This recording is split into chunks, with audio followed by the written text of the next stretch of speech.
تسليما كثيرا. أعوذ بالله من الشيطان الرجيم. بسم الله الرحمن الرحيم. ومن أحسن قولا ممن دعا إلى الله وعمل صالحا وقال إنني من المسلمين. وقال عليه الصلاة والسلام: لا يؤمن أحدكم حتى يكون هواه تبعا لما جئت به، أو كما قال عليه الصلاة والسلام.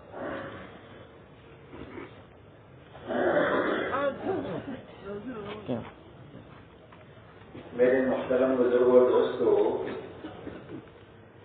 بات کے شروع ہونے سے پہلے چند باتیں اچھی طرح سمجھ لیں تاکہ جتنی اجتماع کی مجلسیں ہیں باقی ان ساری مجلسوں سے پورا فائدہ حاصل کیا جائے. اس کے لیے سب سے پہلی بات تو ہمارے ذہنوں میں یہ ہونی چاہیے کہ جو کوئی بھی چیز ہوتی ہے وہ صرف اللہ ہی کی طرف سے ہوتی ہے، اور اللہ علیم اور حکیم ہے. اللہ اپنے علم اور حکمت سے کوئی چیز کرتے ہیں، وہ ہمیں سمجھ میں نہ آئے لیکن اس میں ہمارے لیے بہتری ہوتی ہے. اسی کے ساتھ میں اللہ کا نظام داد و دہش کا یہ ہے کہ اللہ عمل پر بھی دیتے ہیں اور عمل کے لیے جو تکلیف اٹھانی پڑے اس تکلیف پر بھی انعام دیتے ہیں.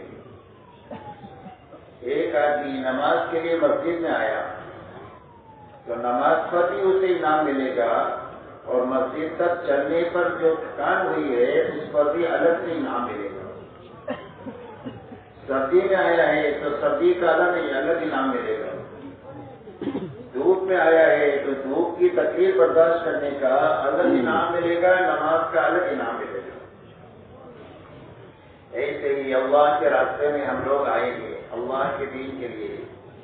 اس راستے میں جو اعمال کریں گے ان اعمال پر بھی اللہ تعالیٰ انعامات دیں گے، اور ان اعمال کے کرنے میں اگر کوئی تکلیف اللہ اپنے علم اور حکمت کے راستے سے دیں تو اس پر بھی اللہ مستقل ہمیں انعام دیں گے.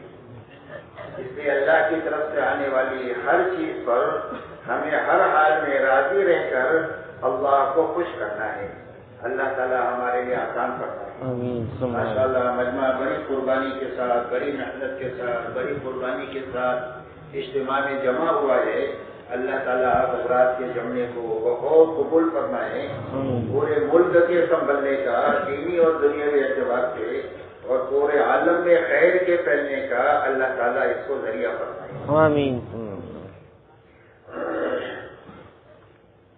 اسی کے ساتھ میرے محترم دوستوں ایک بات سمجھنی یہ ہے، ایک تو ہر مجلس میں شروع سے لے کر اخیر تک رہنا ہے تاکہ پوری بات سنی جائے، پوری بات سمجھی جائے. جب پوری بات سنیں گے اور سمجھیں گے تو ہی عمل پورا کر سکیں گے، اور جب عمل پورا کریں گے تو اس کا نفع پورا ملے گا. ادھورے عمل پر کبھی کام کا پورا نفع نہیں ملتا. اس لیے پورا کام کرنے کے لیے ضروری پورا سننا ہے، پورا سمجھنا ہے. اس کے لیے شروع سے لے کر آخر تک ہر مجلس میں رہنا. اسی کے ساتھ میں پوری مجلس میں بات کو جاگ کر سننا. اس لیے کہ آنکھیں بند ہو گئی تو کان بند ہو گئی. مجلس میں رہنے کے باوجود بھی کوئی بات دل تک نہیں پہنچے گی، اور جب بات دل تک نہیں پہنچے گی وہ زندگی کے رخ کو صحیح نہیں کرے گی. وہ بات دل تک جو پہنچتی ہے وہ زندگی کے رخ کو صحیح کر دیتی ہے. اللہ تعالیٰ نے دین کی باتوں میں بڑی طاقت رکھی ہے. ایک ایک بات زندگی بدلنے کے لیے کافی ہے. کتابوں میں واقع آتا ہے ایک جماعت ڈکیتی کرنے کی کوشش کر رہی تھی، ایک گھر پر ڈکیتی ڈالنے کی. اتنے میں گھر کے مالک کی طرف سے قرآن پڑھنے کی آواز آئی جو ان کے کانوں تک پہنچی، جس میں وہ یہ پڑھ رہے تھے: أَلَمْ يَعْنِ لِلَّذِينَ آمَنُوا أَن تَخْشَعَ قُلُوبُهُمْ لِذِكْرِ اللَّهِ. کیا ایمان والوں کے لیے وقت آیا نہیں ہے کہ ان کے دل اللہ کے سامنے ڈر جائے؟ بس یہ بات کانوں کے راستے سے دل تک پہنچنی تھی کہ فوراً زبان سے نکلی، آ گیا آ گیا، اور اپنے سارے نقشوں کو توڑ کر بیت اللہ پہنچی پوری جماعت، اور ان کے جو بڑے تھے بہت بڑے اللہ والے بن کر دنیا سے گئے۔ یہ دین کی بات کا اثر ہے، جب دل تک پہنچتی ہے تو زندگی کے روح کو صحیح کر دیتی ہے۔ اس کے لیے جاگ کر سننا یہ دل تک بات کے پہنچانے کا بڑا سبب ہے، اور جاگنے کے لیے یہ ہے کہ آنکھیں بند نہیں کرنا، نیچے نہیں دیکھنا، گھٹنوں میں ہاتھ نہیں ڈالنا، غیر ضروری ٹیکا نہیں لگانا۔ پھر بھی اگر آنکھیں بند ہونے لگے تو اپنے آنکھوں کو مل کر اپنی نیند کو دور کیا جائے۔ پڑوسی لوگ بھی اپنے ساتھیوں کا خیال رکھے کہ کوئی سونے لگے تو ان کو محبت سے جگا دے، یہ ان کے ساتھ خیر خواہی کی بات ہے، یہ ان کے ساتھ بدخواہی کی بات نہیں۔ اس کے لیے جاگ کر بات کو سننا، اور اس کے لیے آسان راستہ یہ ہے کہ بات کرنے والے کی طرف دیکھتے رہنا، انشاءاللہ نیند نہیں آئے گی۔ اسی کے ساتھ میں میرے محترم دوستو، پوری بات کو دھیان اور توجہ سے سننا، کہ جسم بھی یہاں ہے اور دل دماغ بھی یہاں ہے، تاکہ بات کانوں کے راستے سے دل تک پہنچ جائے۔ اسی کے ساتھ عمل کی نیت سے بات کو سننا، اس لیے کہ اللہ کی طرف سے داد و دہیج کا جو نظام ہے وہ آدمی کی نیت ہے۔ اللہ کی طرف سے دو قاعدے کلیہ ہے۔ ایک قاعدے کلیہ یہ ہے وَلَيْسَ لِلْإِنسَانِ إِلَّا مَا سَعَى، اور میں ہر انسان کو اس کی کوشش اور محنت کا بدلہ ملے گا۔ اللہ کی طرف سے کوشش پر انعامات ملتے ہیں۔ اور دوسرا قاعدہ یہ ہے کہ ہر آدمی کو وہ چیز ملے گی جس کی اس نے نیت کیا۔ اگر عمل کی نیت سے ہم بات سنیں گے تو اللہ تعالیٰ عمل کی توفیق دیں گے، اور ہر حال میں اللہ تعالیٰ عمل کرا دیں گے، اور عمل ہی سے آدمی کی زندگی بنتی ہے۔ صرف باتوں سے معلومات سے زندگی نہیں بنتی، بلکہ عمل سے زندگی بنتی ہے۔ اور عمل کی توفیق اللہ کی طرف سے جو ملے گی وہ نیت پر ملے گی، چاہے حالات سازگار ہو ناسازگار ہو، ماحول مناسب ہو نامناسب ہو، جی چاہے نہ چاہے، ہر حال میں اللہ عمل کی توفیق دیں گے نیت کی سچائی پر۔ جب عمل کی نیت کر لیں گے تو اللہ عمل کرا دیں گے۔ اسی کے ساتھ بات کو اچھی طرح سمجھتے ہوئے اور اچھی طرح اپنی زندگی میں عمل میں لاتے ہوئے پورے عالم میں اور ساری انسانیت تک پہنچانے کی نیت سے بات کو سننا۔ یہ بات کو اچھی طرح سمجھیں گے، اچھی طرح عمل کریں گے، اور اچھی طرح عمل کرتے ہوئے پورے عالم میں اور ساری انسانیت تک بات کو پہنچائیں گے انشاءاللہ۔ اب پورے عالم اور ساری انسانیت تک پہنچانے کا کیا راستہ ہے؟ عالم تو بہت بڑا ہے، کئی سو ملک ہے، اور دنیا میں 800 کروڑ انسان ہیں، تو سارے انسانوں تک ساری دنیا تک جانا کیسے آسان ہو سکتا ہے آدمی کے لیے؟ تو پورے عالم میں اور ساری انسانیت تک پہنچانے کا راستہ یہ ہے کہ جہاں تک اور جتنے لوگوں تک جا سکتے ہیں اپنی زندگی میں ہم خود جانا، اور جہاں تک نہیں جا سکے اور جتنے لوگوں تک نہیں جا سکے وہاں تک بات کو پہنچانے کے لیے اپنی زندگی میں کام کرنے والے بہترین آدمی اور عملہ تیار کرنا، یہ محنت کا صحیح رخ ہے۔ اس لیے حضور پاک صلی اللہ علیہ وسلم کو اللہ تعالیٰ نے بڑا کام لے کر دنیا میں بھیجا تھا۔ آپ کی محنت کا میدان پورا عالم تھا، اور ساری انسانیت تھی، اور قیامت تک کا زمانہ تھا۔ اتنا بڑا کام آپ کے دیتے ہیں، اور اتنے بڑے کام پر قابو پانے کے لیے آپ کو صرف 23 سال کا زمانہ دیا گیا۔ آپ کی عمر مبارک 63 سال کی ہے، 40 سال پر آپ کو نبوت ملی، اور 63 سال سے آپ اللہ کو پیارے ہوئے۔ 23 سال کا زمانہ آپ کو کام کا دیا گیا۔ تو اتنے بڑے کام پر قابو پانے کے لیے آپ نے ایک تو اپنی ذات سے انتھک محنت کیا، اور محنت کر کے پورے حجاز میں کام کیا۔ آپ کا لمبے میں لمبا سفر تبوک تک کا ہے، اور پورے عالم کے کام پر قابو پانے کے لیے آپ نے اپنی 33 سالہ زندگی میں اپنا بہترین عملہ اور جماعت آپ نے تیار فرمائی۔ تو سوالات صحابہ کی جماعت ہے، کہ آپ نے اپنا کام کرنے والا عملہ بنایا. جو صحابہ کی جماعت آپ کی زندگی کا آئینہ تھی، جو حضور صلی اللہ علیہ وسلم کی زندگی، وہ زندگی صحابہ کی زندگی تھی. اسی لیے صحابہ کا تعارف دو چیزوں سے ہوتا ہے، فرسان بالنہار و رہبان باللیل، بسام بالنہار و بکام باللیل. فرمایا صحابہ کون ہیں؟ فرمایا صحابہ دین کے 6 سوار ہیں، دین کو گھوڑے کی پشت پر بیٹھ کر پوری دنیا میں پھر رہے ہیں، لوگوں کو اللہ کی پہچان کرانے کے لیے کہ اللہ کون ہے اور کیسے ہیں، اور راتوں کے یہ عبادت گزار ہے. فرمایا بسام بالنہار و بکام باللیل، دین کو حشاش بشاش اللہ کے دین کا کام کرنے والے ہیں، اور راتوں کو اللہ کے سامنے بہت زیادہ رونے والے ہیں. یہ صحابہ کا تعارف یہ 2 جملوں میں ہے. حضور صلی اللہ علیہ وسلم کا جو دین تھا وہ صحابہ میں منتقل ہوا، اور حضور صلی اللہ علیہ وسلم کی جو رات تھی وہ صحابہ میں منتقل ہوئی. آپ کا دین دعوت اور تعلیم کے لیے اللہ نے آپ کو داعی اور معلم بنا کر کے بھیجا تھا، تو آپ کے دین کا اکثر وقت دعوت اور تعلیم پر خرچ ہوتا تھا، اور رات کا اکثر حصہ آپ کا اللہ کے سامنے نماز میں، دعا میں، آہوزاری میں اور مناجات میں خرچ ہوتا تھا.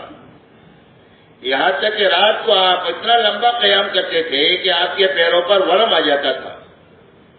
یہ آپ کی رات ہے اور یہ آپ کا دین ہے، اور یہی دونوں چیزیں صحابہ میں منتقل ہوئی.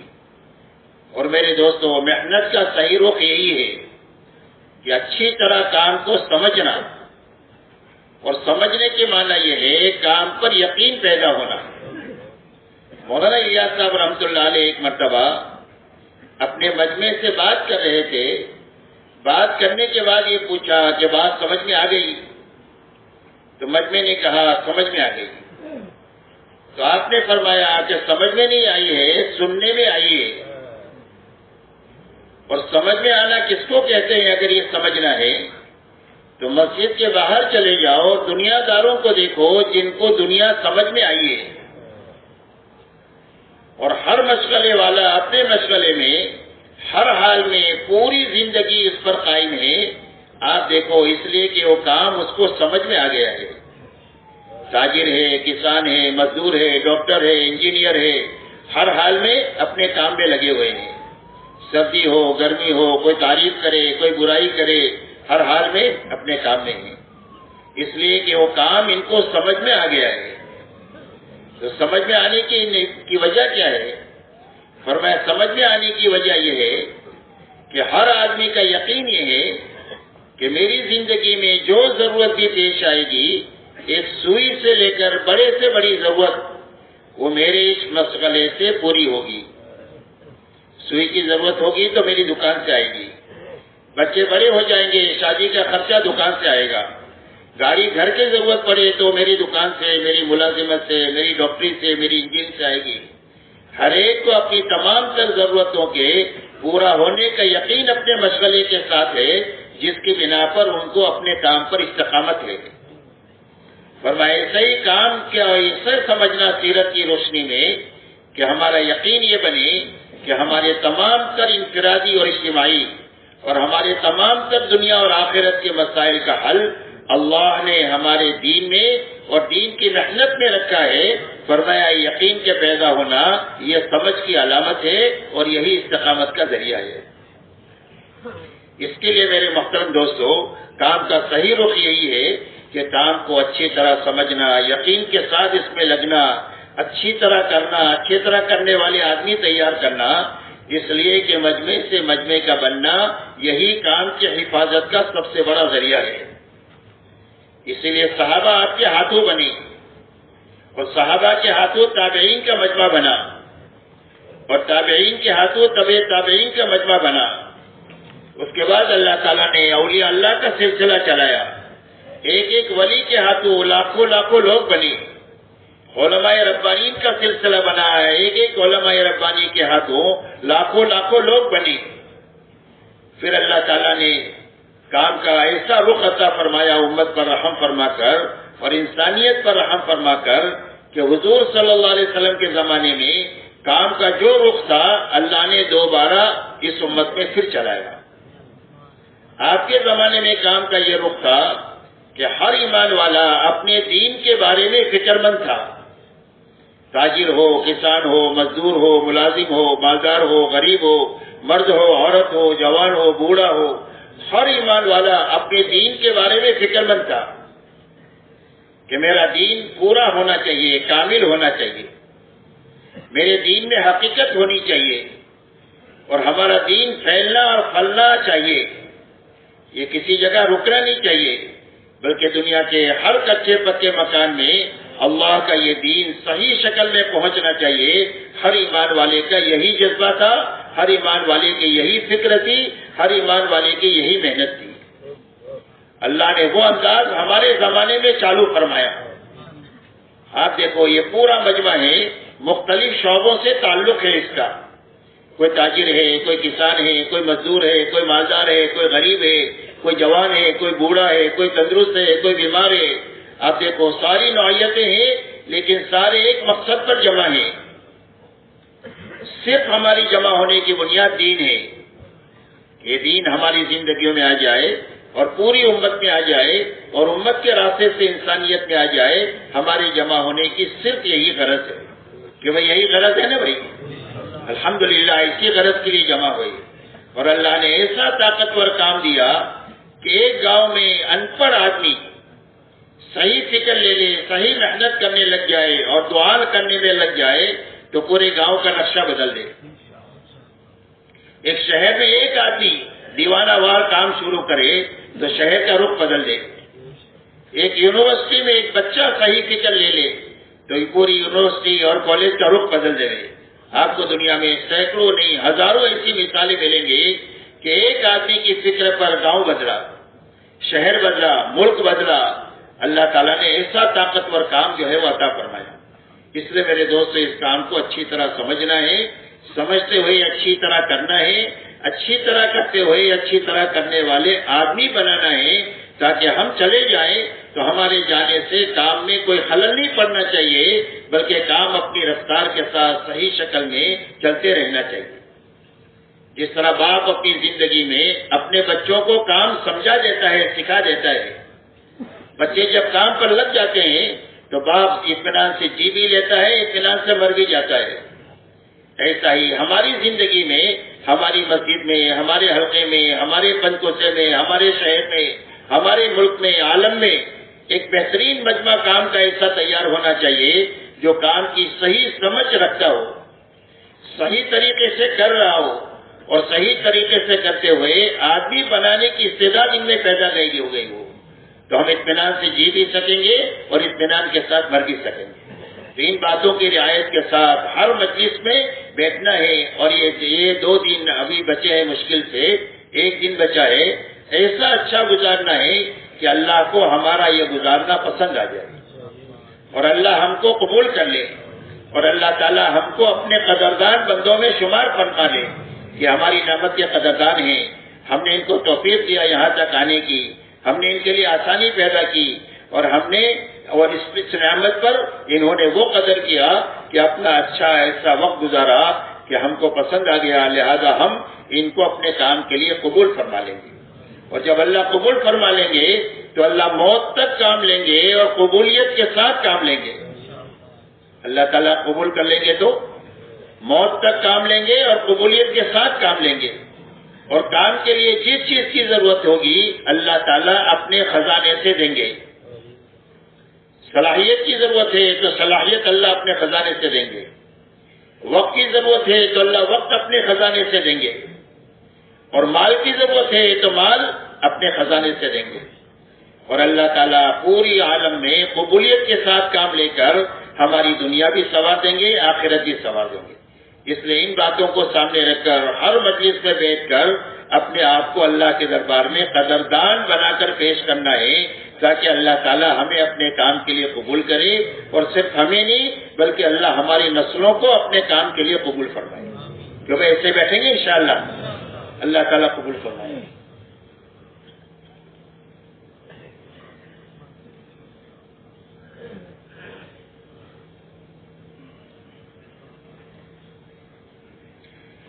میرے محترم بزرگوں دوستو،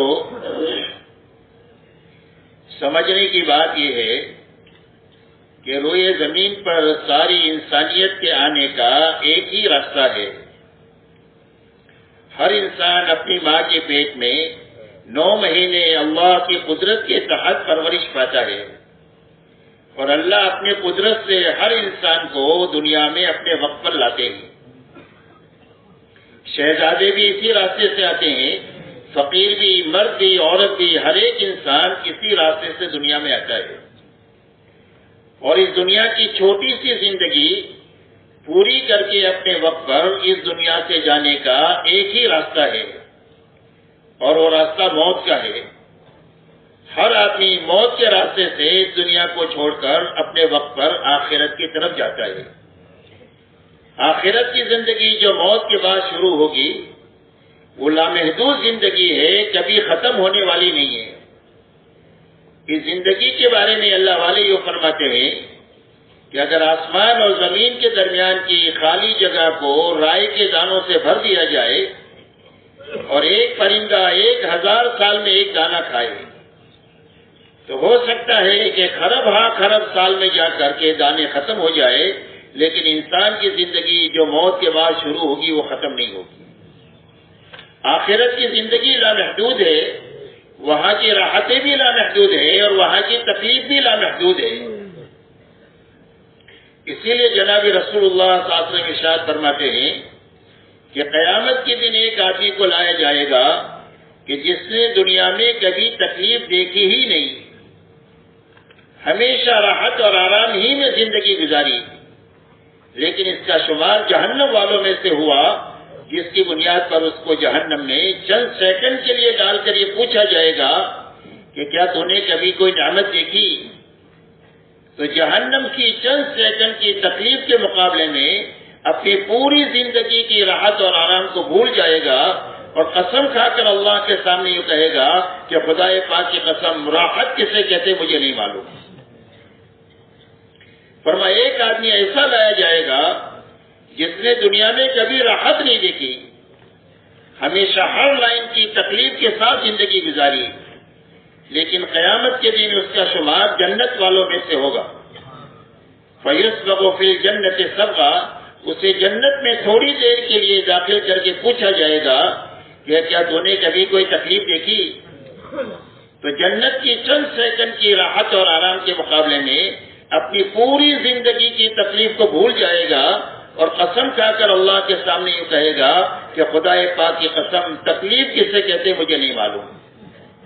اس لیے آخرت کی تکلیف بھی لامحدود ہے، اور آخرت کی راحت بھی لامحدود ہے۔ دنیا کی راحت بھی معمولی ہے، تھوڑی ہے، اور یہاں کی تکلیف بھی تھوڑی ہے۔ اب میرے محترم دوستو، دنیا کی ایک چھوٹی سی زندگی بھی اور مرنے کے بعد کی خزینہ ختم ہونے والی آخرت کی زندگی کے بننے کے لیے ایک ہی راستہ ہے، اور وہ راستہ صرف دین اسلام کا ہے۔ اسی لیے اللہ تعالیٰ نے قرآن پاک میں اعلان فرمایا، ان الدین عند اللہ الاسلام، فرمایا ساری انسانیت کے لیے اور قیامت تک کے زمانے کے لیے ہر انسان کے لیے کامیابی کا ایک ہی راستہ ہے، اور وہ صرف دین اسلام ہے۔ اللہ تعالیٰ نے سارے ادیان کو ختم فرما کر ساری انسانیت کے لیے قیامت تک کے لیے ایک ہی راستہ طے فرمایا، اور وہ صرف دین اسلام کا طے فرمایا۔ دوسری جگہ پر اللہ تعالیٰ قرآن پاک میں ارشاد فرماتے ہیں، وَمَن يَبْتَغِي غَيْرَ الْإِسْلَامِ دِينًا فَلَن يُقْبَلَ مِنْهُ وَهُوَ فِي الْآخِرَةِ مِنَ الْخَاسِرِينَ، فرمایا اسلام کے علاوہ کسی اور راستے پر چل کر کے آدمی آئے گا، چاہے اسلام سے پہلے آسمانی جتنے مذہب تھے اس میں سے کسی مذہب پر بھی چل کر کے آئے گا تو اللہ کے یہاں پر مقبول نہیں ہوگا، اور اس کی آخرت ہمیشہ ہمیشہ کے لیے اجڑ جائے گی، جو اسلام کے علاوہ کسی اور راستے پر چل کر کے آئے گا۔ اس لیے میرے محترم دوستو، یہ بنیادی بات ہے جس کو سمجھنا بھی ہے، ایمان والوں کو سمجھانا بھی ہے، اور ایمان والوں کے راستے سے پوری انسانیت کے سمجھنے کی راہیں سوچنی بھی ہے، اس کی فکر بھی کرنی ہے، اور اللہ سے دعا مانگنی ہے کہ ساری انسانیت کو اللہ دین اسلام کے راستے سے تباہی سے بچا کر ہمیشہ ہمیشہ کی کامیابی سے ہمکنار کر دے۔ اس لیے کہ ساری انسانیت کی کامیابی کا ایک ہی راستہ ہے اور وہ صرف دین اسلام ہے۔ اسی لیے حدیث پاک میں آتا ہے کہ دنیا میں 4 قسم کے لوگ ہیں۔ فرمایا ایک قسم وہ ہے کہ جس کے نصیب میں اللہ نے مال لکھا ہے اور وہ مالدار ہے، اس لیے کہ مال کا تعلق عقل سے نہیں ہے کہ یہ بہت عقل والا ہے اس کے لیے مالدار ہے، اور مال کا تعلق محنت سے بھی نہیں ہے کہ یہ بہت محنت کرتا ہے اس کے لیے مالدار ہے، بلکہ مال کا تعلق اللہ کی تقسیم سے ہے، اور اللہ علیم اور حکیم ہے، اپنے علم اور حکمت سے کسی کے لیے زیادہ مناسب سمجھتے ہیں، کسی کے لیے کم مناسب سمجھتے ہیں۔ کسی کا دین مال کے ساتھ اچھا ہوا ہوتا ہے، اگر مال ہاتھ سے نکل جائے تو دین سے نکل جائے۔ کسی کی دینداری غربت کے ساتھ اچھی ہوئی ہوتی ہے، اگر مال اس کے پاس آ جائے تو یہ سرکش ہو جائے۔ حضرت عیسیٰ علیہ السلام کے زمانے میں عیسیٰ علیہ السلام ایک طرف جا رہے تھے، دیکھا ایک آدمی کے پاس پہننے کے لیے کپڑے بھی نہیں ہیں، لہذا اپنے بدن کو چھپانے کے لیے یہ مٹی میں اٹا ہوا ہے۔ اس نے کہا اللہ کے نبی میرے لیے دعا کر دیجئے کہ اللہ میرے لیے آسانی پیدا کر دے۔ عیسیٰ علیہ السلام نے دعا کر دیا تو اللہ تعالیٰ نے اس کے مالداری کے اسباب پیدا فرما دیے اور اس کے اوپر خوشحالی آ گئی۔ پھر کسی وقت میں وہ جا رہے تھے، دیکھا ایک بڑا مجمع ہے اور اس مجمع کے بیچ میں ایک آدمی ہے اور لوگ ایک دوسرے کے اوپر چڑھ کر کے دیکھ رہے ہیں اس آدمی کو۔ پوچھا کیا ہو رہا ہے؟ فرمایا ایک آدمی ہے، اس نے شراب پی ہے، زنا کیا ہے اور اس نے قتل کیا ہے، اس کے بدلے میں اس کو قتل کیا جا رہا ہے۔ پوچھا کون ہے یہ؟ فرمایا وہ غریب آدمی ہے جو مٹی میں اٹا ہوا تھا، مال آیا تو اس میں سرکشی آئی۔ اس لیے میرے دوستو اللہ اپنے علم اور حکمت سے کسی کو کم دیتے ہیں، کسی کو زیادہ دیتے ہیں۔ جس کے پاس زیادہ ہے وہ اللہ ہی کے دینے سے ہے، اس لیے اس پر حسد نہیں کرنا چاہیے، اور کسی کے پاس کم ہے تو وہ اللہ ہی کے دینے سے کم ہے، لہذا اس کو غریب کو ہلکا نہیں سمجھنا چاہیے اور اس کو ذلیل نہیں سمجھنا چاہیے۔ اس کا فقر اللہ کا دیا ہوا ہے، اس کی مالداری اللہ ہی کی دی ہوئی ہے۔ تو حدیث پاک میں آتا ہے کہ ایک آدمی کے نصیب میں اللہ نے مال لکھا ہے، لہذا وہ مالدار ہے۔ اب اس نے اپنی مالداری کے ساتھ محنت کر کے اپنا دین بنایا، اس لیے کہ دین بنانے کے لیے آدمی کو جانی طاقت لگانی پڑتی ہے، اپنا جسم لگانا پڑتا ہے، اپنے آپ کو تھکانا پڑتا ہے۔ ایک آدمی کو سورہ فاتحہ یاد کرنی ہے تو خود لگے گا تو یاد ہوگی، دارالعلوم کا خرچ کرنے سے سورہ فاتحہ یاد نہیں ہوگی۔ ایک آدمی پورے دارالعلوم کا خرچ دے رہا ہے لیکن خود بیٹھ کر سورہ فاتحہ یاد نہیں کرے گا تو سورہ فاتحہ یاد نہیں ہوگی۔ تو دین کے لیے جان لگانی پڑتی ہے، لہذا اس نے جان لگا کر کے دین بنا لیا اپنا۔ جب دین بنا لیا تو دین اس سے بتائے گا کہ جان کہاں لگانی ہے اور مال کہاں لگانا ہے۔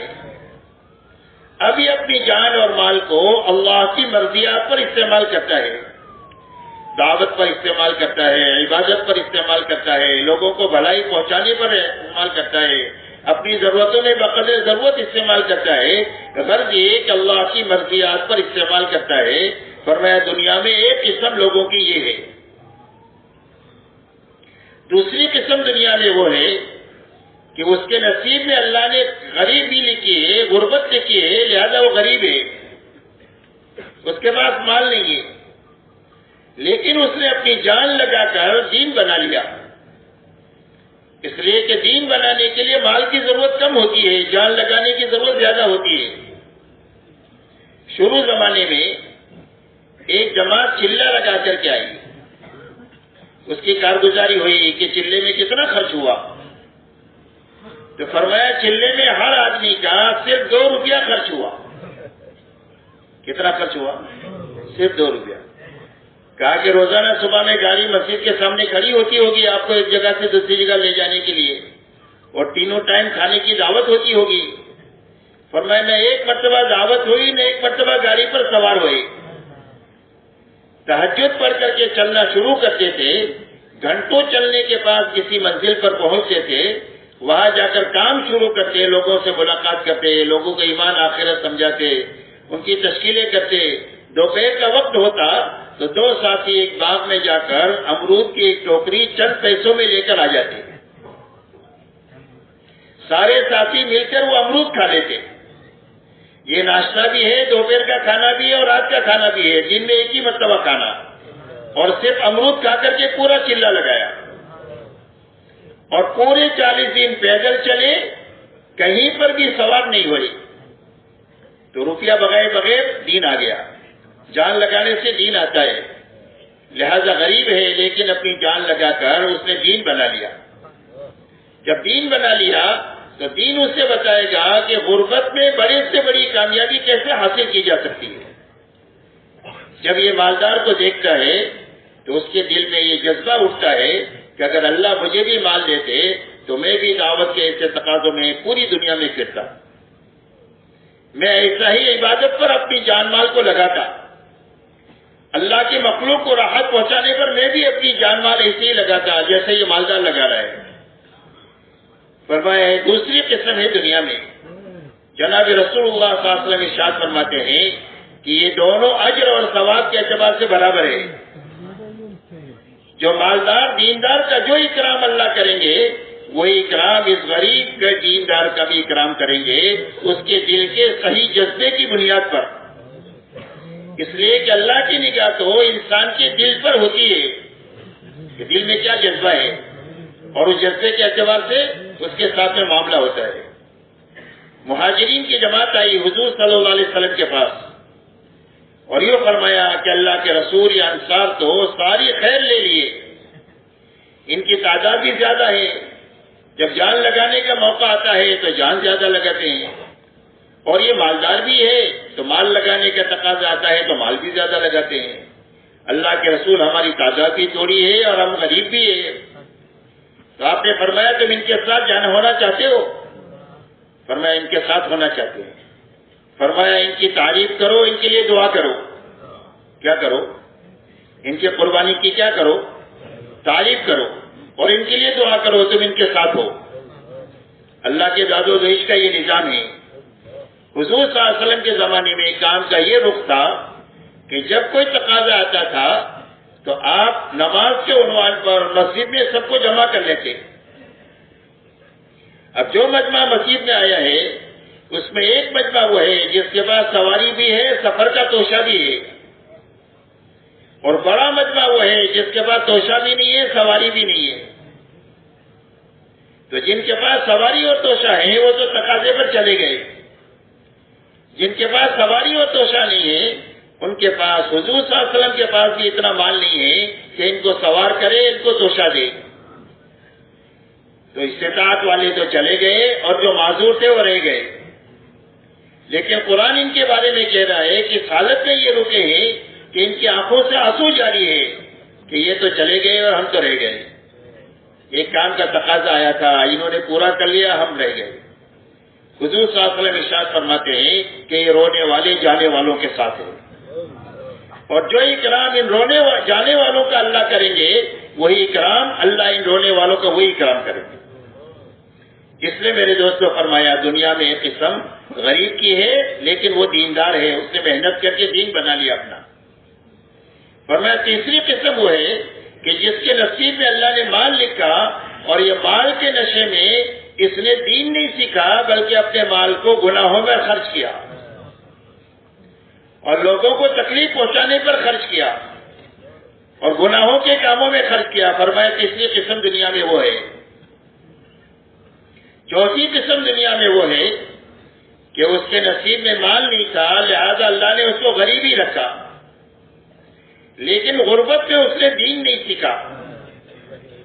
اب جب دین نہیں سیکھا ہے تو یہ مالدار بے دین کو جب دیکھتا ہے تو اس کے اندر میں ایک ہوک اٹھتی ہے اور اس کی رال ٹپکتی ہے کہ اگر یہ مالدار بے دین کے جتنا مال مجھے ملتا تو میں بھی گناہوں میں اور عیاشیوں میں اور لوگوں کو تکلیف پہنچانے میں ایسا ہی خرچ کرتا جیسے یہ مالدار بے دین کر رہا ہے۔ جناب رسول اللہ صلی اللہ علیہ وسلم ارشاد فرماتے ہیں کہ یہ دونوں وبال کے اعتبار سے برابر ہے۔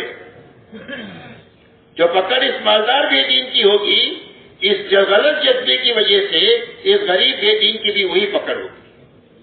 اس لیے میرے دوستو، بنیادی بات یہ ہے کہ دنیا کا کوئی بھی حال کامیابی کے لیے نہیں ہے اور کوئی بھی حال ناکامی کے لیے نہیں ہے۔ کامیابی اور ناکامی کی بنیاد صرف دینداری اور بے دینی ہے کہ دین ہوگا تو اللہ کامیاب کریں گے، بے دینی ہوگی تو اللہ ناکام کریں گے، اور کامیابی اور ناکامی حقیقت میں جو کھلے گی وہ موت کے وقت میں کھلے گی۔ اس لیے میرے دوستو، ہماری محنت دعوت اور تبلیغ کی اس بات کی ہے کہ ہر ایمان والا اپنی زندگی میں پورے دین کو حقیقت کے لانے کے ساتھ محنت کے ساتھ جیے اور محنت پر مرے، اس لیے کہ اللہ کی طرف سے جو مطالبہ ہے یہ پورے دین میں داخلے کا ہے۔ اگر زندگی میں دین ہے لیکن ادھورا ہے، اور ادھورا دین اس کو کہتے ہیں کہ اللہ تعالیٰ کی طرف سے جو احکامات ہے وہ کرنے کے لائن کے احکامات ہے اور بچنے کے لائن کے احکامات ہے۔ یہ کرنا ہے، اس سے بچنا ہے، یہ دو لائن کے احکامات ہیں اللہ کی طرف سے۔ کرنے کی کچھ کام کرنا، کچھ نہیں کرنا، چھوڑ دینا۔ بچنے کی کچھ چیزوں سے بچنا، کچھ چیزوں سے نہیں بچنا، یہ ادھورا دین ہے۔ تو جب زندگی میں دین ادھورا ہوگا تو دنیا میں نقد مصیبتیں آئیں گی۔ اسی لیے فرمایا ما اصابکم من مصیبت فبما کسبت ایدیکم ویعفو عن کثیر۔ اللہ فرماتے ہیں جو مصیبت دنیا میں تمہارے پر آ رہی ہے تمہارے غلط کاموں کی وجہ سے آ رہی ہے، اور بہت ساری غلطیاں تو وہ ہے جو اللہ تعالیٰ معاف فرما دیتے ہیں۔ اس لیے جب دین ادھورا ہوگا تو مصیبتیں آئے گی۔ آج دنیا میں جتنی مصیبتیں ہمارے پر ہیں انفرادی اجتماعی زندگیوں میں، یہ ملک و مال کی کمی کی وجہ سے نہیں ہے۔ ملک بھی بہت ہے، مال بھی بہت ہے، جتنی مصیبتیں ہیں وہ دین کی کمی کی وجہ سے ہے۔ اس لیے دعوت اور تبلیغ کی محنت اس بات کی ہے کہ ہر فرد امت کی زندگی میں پورا دین آئے اور اپنی حقیقت کے ساتھ آئے، اس لیے کہ اللہ کا مطالبہ ایمان والوں سے پورے دین کا ہے۔ اللہ تعالیٰ قرآن پاک میں ارشاد فرماتے ہیں یا ایھا الذین آمنوا ادخلوا فی السلم کافۃ ولا تتبعوا خطوات الشیطان انہ لکم عدو مبین۔ اللہ جل شانہ ارشاد فرماتے ہیں کہ اے ایمان والو، دین میں اور اسلام میں پورے داخل ہو جاؤ اور شیطان کے نقش قدم پر مت چلو، اس لیے کہ شیطان تمہارا کھلا ہوا دشمن ہے۔ اس آیت کریمہ کے شان نزول کے بارے میں مفسرین نے یہ لکھا ہے کہ یہ آیت اتری حضرت عبداللہ ابن سلام رضی اللہ تعالیٰ عنہ کے بارے میں۔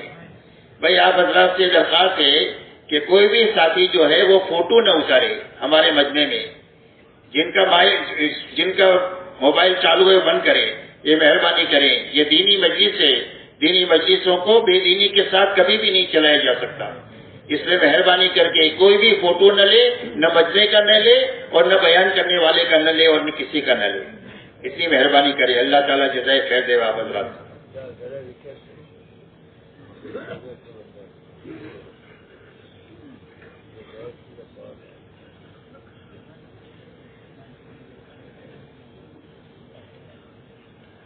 اس آیت کریمہ کے شان نزول کے بارے میں یہ لکھا ہے کہ آیت اتری حضرت عبداللہ ابن سلام رضی اللہ تعالیٰ عنہ کے بارے میں، جو اسلام سے پہلے ایک آسمانی سچے مذہب کے ماننے والے تھے،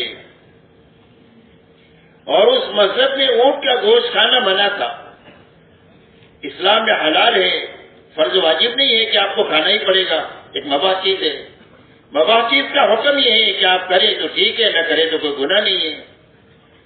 ان کے دل میں یہ بات آئی کہ اگر میں اونٹ کا گوشت نہ کھاؤں تو میرا اسلام پر بھی عمل ہو جائے گا، اور اسلام سے پہلے جو سچا مذہب تھا جس کو اللہ نے اسلام کے آنے کے بعد منسوخ کر دیا ہے، اس پر بھی میرا عمل ہو جائے گا۔ ایسے اچھے جذبے سے ایک مباح چیز کو چھوڑ دیا، کوئی فرض نہیں چھوڑا، کوئی واجب نہیں چھوڑا، کوئی گناہ کا کام نہیں کیا، ایک مباح چیز چھوڑی اور ایسے اچھے جذبے سے چھوڑی۔ اس پر اللہ تعالیٰ قرآن پاک میں آیت اتار رہے ہیں کہ اے ایمان والو، اسلام میں پورے داخل ہو جاؤ۔ اسلام کے آنے کے بعد کسی اور مذہب کی طرف، کسی اور تہذیب اور تمدن کی طرف، کسی اوروں کے طور و طریق کی طرف للچائی ہوئی نگاہوں سے دیکھنا اللہ اس کو برداشت نہیں کریں گے، اس لیے کہ ہم نے دین اسلام پورا پورا تمہارے پر اتار دیا ہے۔ الیوم اکملت لکم دینکم واتممت علیکم نعمتی ورضیت لکم الاسلام دینا، کہ آج کے دن ہم نے دین کو پورا پورا اتار دیا ہے۔ زندگی میں کوئی کام آپ کو ایسا نہیں ملے گا پیدائش سے لے کر موت تک جس میں اللہ کے اور اللہ کے نبی کی طرف سے آپ کی، ہماری اور پوری امت اور انسانیت کی رہبری نہ ہوئی ہو۔ اس نے فرمایا دین پورا اتار دیا ہے اور اپنی نعمتوں کو تمہارے پر تمام کیے دیا ہے۔ نعمتیں پوری پوری اللہ کی طرف سے جو ملے گی وہ دین کے راستے سے ملے گی۔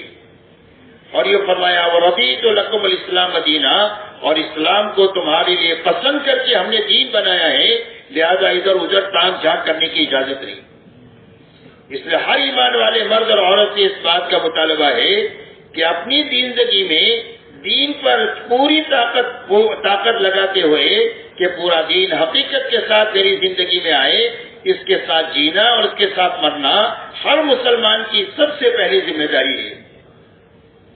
اس لیے کہ جب محنت کے ساتھ جئیں گے تو اللہ محنت کی برکت سے دین کی تکمیل فرما دیں گے، اور اگر دین کی تکمیل نہ بھی ہوئی، کچھ کمی کوتاہی رہ گئی، تو اللہ محنت کی برکت سے اس کو معاف فرما دیں گے اور کاملی میں اس کا حشر فرمائیں گے۔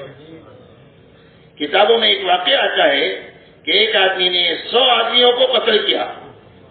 کتنے آدمیوں کو؟ 100 آدمیوں کو۔ اس کے بعد اس کے اندر میں ندامت پیدا ہوئی کہ اللہ کو منہ کیا دکھاؤں گا اس گناہ کے ساتھ۔ تو اللہ والے سے کہا کہ میری توبہ ہو سکتی ہے؟ فرمایا ہاں تمہاری توبہ تو ہو سکتی ہے مقبول، اور تم توبہ پر قائم رہ سکتے ہو، لیکن اس کے لیے یہ بستی تمہارے لیے مناسب نہیں ہے، یہ برے لوگوں کی بستی ہے، اپنی توبہ پر قائم نہیں رہ سکو گے۔ اس لیے کہ ماحول کا تو بڑا اثر ہوتا ہے، ماحول کا اثر ایسا ہوتا ہے جیسا کہ موسم کا اثر ہوتا ہے۔ سردی آئے تو سب کو سردی لگے گی، گرمی آئے گی تو سب کو گرمی لگے گی۔ تو جس طرح موسم کا اثر ہے ایسا ماحول کا اثر ہے۔ ماحول اچھائی کا ہے تو طبیعت اچھائی کی طرف چلے گی، اور ماحول برائی کا ہے تو طبیعت برائی کی طرف چلے گی۔ اتنا اثر ہے زبردست۔ تو اللہ والوں نے یہ کہا کہ سامنے نیک لوگوں کی بستی ہے، وہاں چلے جاؤ، وہاں تم توبہ بھی تمہاری قبول ہو جائے گی اور اپنی توبہ پر تم جم بھی سکو گے۔ چنانچہ انہوں نے چلنا شروع کیا۔ اس نے اللہ کا کرنا ایسا کہ ابھی منزل تک پہنچانی اور اس کی موت کا وقت آ گیا۔ رحمت کے فرشتے بھی آ گئے اور عذاب کے فرشتے بھی آ گئے کہ ہم لے جائیں گے، وہ کہہ رہے ہم لے کر جائیں گے۔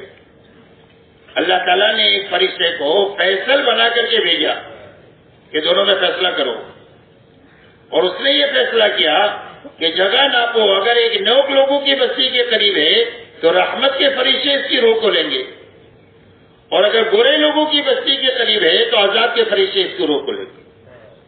اور اللہ نے اپنے رحم سے زمین کو یہ حکم دیا کہ بروں سے دور ہو جا اور نیکوں کے قریب ہو جا، اور رحمت کے فرشتوں نے اس کو روح کو لیا۔ اس لیے کہ اللہ تعالیٰ بڑے قدردان ہی، جب ایک آدمی صحیح محنت کے ساتھ زندگی میں بھر محنت کرتے ہوئے چلے گا تو یا تو اللہ دین میں تکمیل فرما دیں گے، اور اگر دین میں کمی کوتاہی بھی رہ گئی تو اللہ اپنے فضل سے معاف فرما دیں گے۔ اس لیے میرے دوستو یہ محنت اس بات کی ہے کہ ہر فرد امت میں پورے دین پر چلنے کی ایک تو طاقت پیدا ہو جائے۔ اس لیے کہ ہمارا اور امت کا المیہ یہ نہیں ہے کہ امت کو دین معلوم نہیں ہے، امت کو حلال معلوم ہے، حرام معلوم ہے، جائز معلوم ہے، ناجائز معلوم ہے۔ یہ معلوم ہے کہ سچ بولنے سے نجات ملے گی، جھوٹ بولنے میں ہلاکت آئے گی، صدقہ کرنے سے مال بڑھے گا اور سود میں ہاتھ ڈالنے سے مال مٹے گا، یہ معلوم ہے، لیکن اندر میں فرائض پر کھڑے ہونے کی طاقت نہیں ہے، اور اندر میں حرام سے بچنے کی طاقت نہیں ہے۔ اس لیے دعوت اور تبلیغ کی محنت اس بات کی ہے کہ ہر فرد امت اپنی زندگی میں ایک صحیح محنت کے راستے سے اتنی ہی طاقت اپنے اندر پیدا کر لے کہ جو طاقت اس کو اللہ کے سارے فرائض پر کھڑا کر دے، سارے حرام سے اس کو بچا دے، اور دین کی محنت کا کوئی بھی تقاضا ہے تو اس تقاضے پر قدم اٹھانے کی ہمت اس میں پیدا کر لے. اتنی طاقت پیدا کرنے کے لیے دعوت اور تبلیغ کی محنت ہے. ایک غرض اس کی یہ ہے. اسی کے ساتھ میرے دوست ایک بات یہ ہے کہ ہر مسلمان کو یہ معلوم ہونا چاہیے کہ پورا دین کیا ہے. اس لیے کہ آج دین کے تعلق سے ہر آدمی کا نظریہ یہ بنا ہوا ہے کہ میرے پاس جتنا ہے وہ پورا دین ہے. اور اس کی وجہ صرف یہ ہے کہ ہر آدمی دین کے معاملے میں اپنے سے نیچے والوں کو دیکھتا ہے. کیا دیکھتا ہے؟ نیچے والوں کا. جو آدمی 5 وقت کا نمازی ہے وہ 3 وقت والے کو دیکھتا ہے، اور 3 وقت والا جمعہ والے کو دیکھتا ہے، اور جمعہ والا اس کو بھی دیکھتا ہے جو جمعہ بھی نہیں پڑھتا، اور جو جمعہ نہیں پڑھتا اس کو دیکھتا ہے شرابی کبابی کو کہ ہم نمازی نہیں پڑھتے، باقی کوئی شرابی کبابی ہے. اور جو شرابی کبابی ہے وہ اس کو دیکھتا ہے جس کے پاس کلمہ نہیں ہے. بولے ہم تو کلمے والے ہیں، جنت تو ہماری ہے. آپ تو بے ایمانوں کو جا کر کے کلمہ پڑھا ہو، مسلمانوں میں تبلیغ کہاں سے لے کر کے آئے؟ تو ہر آدمی اپنے دین کے بارے میں مطمئن ہے جتنا ہے، اس لیے کہ نیچے ہم دیکھنے کے عادی ہو گئے ہیں. حالانکہ ہم کو حکم یہ ہے کہ دنیا کے معاملے میں اپنے سے نیچے والوں کو دیکھو اور دین کے معاملے میں اپنے اوپر دیکھو. یہ حکم ہے. اور میں اللہ تک پہنچنے کا راستہ صبر اور شکر کا ہے کہ جو صابرین اور شاکرین ہوں گے وہ اللہ تک اور جنت تک پہنچ جائیں گے. اور یہ فرمایا آدمی کا شمار صابرین اور شاکرین میں سے ہو نہیں سکتا ہے جب تک دین کے معاملے میں اوپر نہ دیکھے اور دنیا کے معاملے میں اپنے سے نیچے نہ دیکھے. اس لیے دنیا میں نیچے دیکھنے کا حکم ہے اور دین میں اوپر دیکھنے کا حکم ہے. اوپر کہاں دیکھنے کا حکم ہے؟ کون معیار ہے ہمارے لیے دین کے سمجھنے کے لیے؟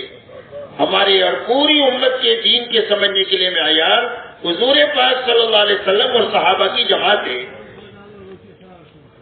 اس لیے کہ حق اللہ نے مقید کیا ہے آپ کے اور آپ کے صحابہ کے ساتھ. فرما حق کیا ہے؟ فرمایا ما انا علیہ واصحابی. حضور صلی اللہ علیہ وسلم فرماتے ہیں حق وہ ہے جس پر میں ہوں اور میرے صحابہ ہیں، وہ حق ہے. قیامت تک حق کے سمجھنے کے لیے آپ کو مجھے پوری امت کو اور انسانیت کو 1500 سال پیچھے جانا پڑے گا تو حق سمجھ میں آئے گا. اپنے ماحول میں اگر سمجھنے کی کوشش کریں گے تو غلطی پر ہوں گے، اپنے آپ کو صحیح سمجھتے رہیں گے. باطل پر ہوں گے، اپنے آپ کو حق پر سمجھتے رہیں گے.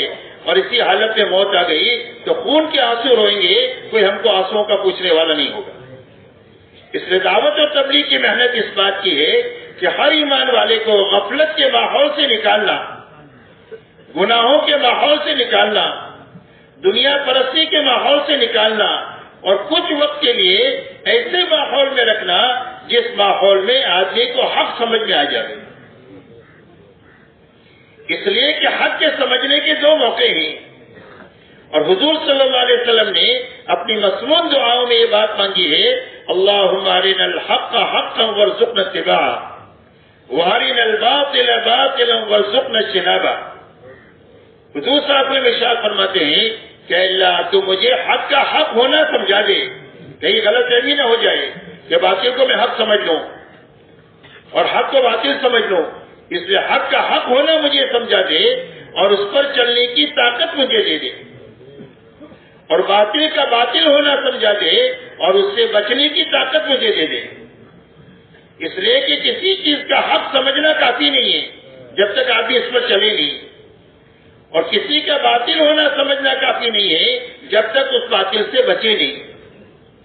اس لیے میرے دوستو حق کے سمجھنے کا معیار حضور صلی اللہ علیہ وسلم اور صحابہ کی جماعت ہے. دعوت اور تبلیغ کی محنت اس بات کی ہے کہ اس دنیا کے ماحول سے کچھ وقت کے لیے نکلا جائے، 4 مہینے کے لیے، کم و بیش وقت کے لیے، اور اس ماحول میں رہ کر کے حق کو سمجھا جائے اور حق پر چلنے کی طاقت پیدا کی جائے. اس کے لیے جماعت میں نکلنا اپنے چہرے کو صحابہ کے آئینے میں دیکھنے کے لیے ہے کہ میری دینداری میں اور صحابہ کی دینداری میں کیا فرق ہے، میرے اسلام میں اور صحابہ کے اسلام میں کیا فرق ہے. یہ سمجھ میں آئے گا جب غلط ماحول سے نکل کر ایک پاکیزہ ماحول میں جا کر صحابہ کے آئینے میں اپنے چہرے کو دیکھیں گے. اس لیے تبلیغ میں نکلنا اس مقصد کے لیے ہے تاکہ حضور صلی اللہ علیہ وسلم اور صحابہ کی زندگی کے آئینے میں اپنے دین کو دیکھا جائے اور دینی کمی کو دور کرنے کی فکر میں لگا جائے. جب تک آدمی کو بیماری کا پتہ نہیں چلے گا آدمی علاج نہیں کرے گا. جب تک ہمیں دینی کمی کا پتہ نہیں چلے گا اس کمی کو دور کرنے کا ہمارے اندر فکر نہیں پیدا ہوگا. اور اگر اس دن کمی کے ساتھ مر گئے تو اللہ ہم سب کو معاف فرما دے. بڑے مسائل آخرت کے ہیں, اللہ ان مسائل سے ہماری اور پوری امت کی حفاظت فرمائے. اس لیے میرے دوستو یہ دو باتیں ہیں. ایک تو اسلام سمجھنا ہے, ایک اسلام پر چلنے کی طاقت پیدا کرنا ہے. تو طاقت پیدا کرنے کی محنت کیا ہے اور اسلام کیا ہے, دونوں چیزیں سمجھنا ہے. اور یہ سمجھنے کے لیے اللہ نے یہ محنت عطا فرمائی ہے کہ صحابہ کو دیکھا جائے, حضور صلی اللہ علیہ وسلم کی زندگی کو دیکھا جائے کہ انہوں نے کس زندگی کے ساتھ گزاری ہے جس پر اللہ نے اپنی رضا کی مہر ان پر لگائی ہے. صرف صحابہ کی جماعت وہ ہے. حضور صلی اللہ علیہ وسلم کی زندگی کے بارے میں تو اللہ نے یہ فرما دیا لقد کان لکم فی رسول اللہ اسوۃ حسنہ, کہ تمہارے لیے حضور صلی اللہ علیہ وسلم کی زندگی میں بہترین نمونہ ہے. اپنی زندگی کو آپ کے سانچے میں ڈالو. اس لیے کہ آپ کو پیدا نہیں کرنا ہوتا تو اللہ عالم کو پیدا نہیں کرتے. اللہ کے بعد کسی کا مقام ہے تو صرف حضور پاک صلی اللہ علیہ وسلم کا مقام ہے. بعد خدا بزرگ تو ہی قصہ مختصر. فرمایا جی آپ کے بعد اللہ کے بعد مقام ہے وہ حضور صلی اللہ علیہ وسلم کا مقام ہے. اسی لیے آپ کا حق یہ ہے کہ آپ کی عظمت ہمارے دل میں ہو. آپ کا حق یہ ہے کہ آپ کی محبت ہمارے دل میں ہو. آپ کا حق یہ ہے کہ آپ کی ہر بات جو کرنے کے لیے کہی اس کی اطاعت ہماری زندگی میں ہو. آپ کا حق یہ ہے کہ آپ نے جس کام کو جس طریقے سے کرنے کے لیے کہا ہے اسی طریقے پر اس کو کرنا جس کو اتباع کہتے ہیں, یہ آپ کا حق ہے. اور جب حق کی ادائیگی کے ساتھ ہم جئیں گے تو اللہ تعالیٰ کئی ایک انعامات دیں گے. سب سے پہلا انعام تو یہ دیں گے کہ اللہ نیک لوگوں کے دلوں میں محبت پیدا فرما دیں گے. غلط لوگوں کے دلوں میں اللہ رعب پیدا فرما دیں گے آپ کی اتباع اور اطاعت کی وجہ سے, آپ کی محبت اور عظمت کی وجہ سے. اللہ تعالیٰ دین کے اندر میں پختگی عطا فرما دیں گے کہ آدمی دین میں پختہ ہو جائے گا. اللہ تعالیٰ اس کی برکت سے روزیوں میں برکت عطا فرمائیں گے. یہ ساری نعمتیں اللہ جو فرمائیں گے وہ حضور صلی اللہ علیہ وسلم کی زندگی کے سانچے میں اپنے آپ کو ڈھالنے کی وجہ سے اللہ تعالیٰ فرمائیں گے. اور صحابہ کے بارے میں اللہ نے فرما دیا رضی اللہ عنہ ورضوا عنہ. فرمایا صحابہ کی جماعت کون ہے؟ فرمایا ان کی زندگی سے بھی خوش ہے, ان کی محنت سے بھی خوش ہے, ان کے دین سے بھی خوش ہے, ان کے دین کی محنت سے بھی خوش ہے. اور قیامت تک کے آنے والے ایمان والوں کو یہ حکم دیا گیا کہ یہ سچے لوگ ہیں, ان سچوں کے ساتھ رہو. اسی لیے فرمایا والسابقون الاولون من المهاجرین والانصار والذین اتبعوهم باحسان رضی اللہ عنہ ورضوا عنہ. فرمایا سابقین اولین مہاجرین اور انصار نے کے یہ دونوں جماعتیں آپ نے بنائی, مہاجر اور انصار, تیسری کوئی جماعت نہیں ہے. فرمایا مہاجرین اور انصار میں سابقین جو اولین ہیں اور جو ان کے پیچھے پیچھے چلنے والے ہیں اللہ ان سے راضی ہو گیا اخلاص کے ساتھ, اللہ ان سے بھی راضی ہو گیا اور پیچھے چلنے والوں سے بھی اللہ راضی ہو گیا. اور اللہ تعالیٰ نے قرآن پاک میں فرمایا یا ایھا الذین آمنوا اتقوا اللہ وکونوا مع الصادقین, اے ایمان والو اللہ سے ڈر کر زندگی گزارو اور ان سچے لوگوں کے ساتھ رہو. تو سچے کون ہیں؟ مہاجرین اور انصار ہیں. کہ یہ جماعت سچے لوگوں کی جماعت ہے, دونوں جماعت. ان سچوں کی چال چلنے کا پوری امت کو قیامت تک کے لیے حکم ہے. اسی لیے مولانا الیاس صاحب رحمۃ اللہ علیہ فرماتے تھے کہ ایک آدمی نقل و حرکت میں بھی نہیں ہے اور ایک آدمی مقامی محنت میں بھی نہیں ہے, یہ کیسا مسلمان ہے؟ ایک آدمی نقل و حرکت میں بھی نہیں ہے اور ایک آدمی مقامی محنت میں بھی نہیں ہے تو کیسا مسلمان ہے؟ اس لیے کہ مسلمان کے تو یہی دونوں کام ہیں کہ یا تو اپنی دنیا سے فارغ ہو کر نقل و حرکت کرتے ہوئے دنیا کے کونے کونے میں اللہ کے پیغام کو لے کر پھر رہا ہوگا, دین کو سیکھ بھی رہا ہوگا, سکھا بھی رہا ہوگا, دعوت بھی دے رہا ہوگا, عمل بھی کر رہا ہوگا, لوگوں پر خرچ کر کے راحت بھی پہنچا رہا ہوگا, دن میں محنت بھی کر رہا ہوگا, رات کو رو بھی رہا ہوگا, اور یہ واپس آنے کے بعد اپنے گھر کاروبار کو سنبھالتے ہوئے اللہ کی دین کی محنت کر رہا ہوگا. دو ہی جماعتیں ہیں, تیسری کوئی جماعت نہیں ہے. تو فرمایا اس کی زندگی میں ایک بھی کام نہیں ہے تو کیسا مسلمان ہے؟ اس لیے میرے محترم دوستو، قیامت تک حق کے سمجھنے کا معیار حضور صلی اللہ علیہ وسلم اور صحابہ کی جماعت ہے۔ اسی لیے حضرت عبداللہ ابن مسعود رضی اللہ تعالیٰ عنہ ارشاد فرماتے ہیں کہ جو کسی کی چال چلنا چاہے اور جو کسی کی راہ لینا چاہے اور جو کسی کی نقل اتارنا چاہے وہ اصحاب محمد صلی اللہ علیہ وسلم کے پیچھے پیچھے چلے۔ اللہ تعالیٰ نے اس جماعت کو آپ کا ساتھ دینے کے لیے چنا ہے، دین کو آگے بڑھانے کے لیے چنا ہے۔ سارے حق پر تھے، ہدایت پر تھے، ساری ہدایت کے چراغ تھے، سارے حکمت کے سرچشمہ تھے، اور سارے اپنے آپ کو مٹانے والے تھے، اور سارے صحابہ دنیا سے گئے ہیں اور روتے ہوئے اللہ کے دربار میں گئے۔ اس لیے میرے دوستو، صحابہ کی زندگی دیکھ کر ہی اسلام کو سمجھا جا سکتا ہے۔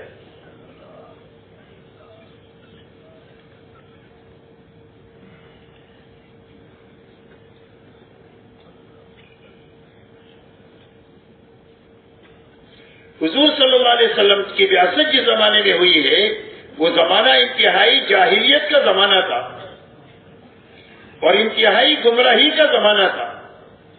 گمراہی آخری درجے کی اور جہالت آخری درجے کی۔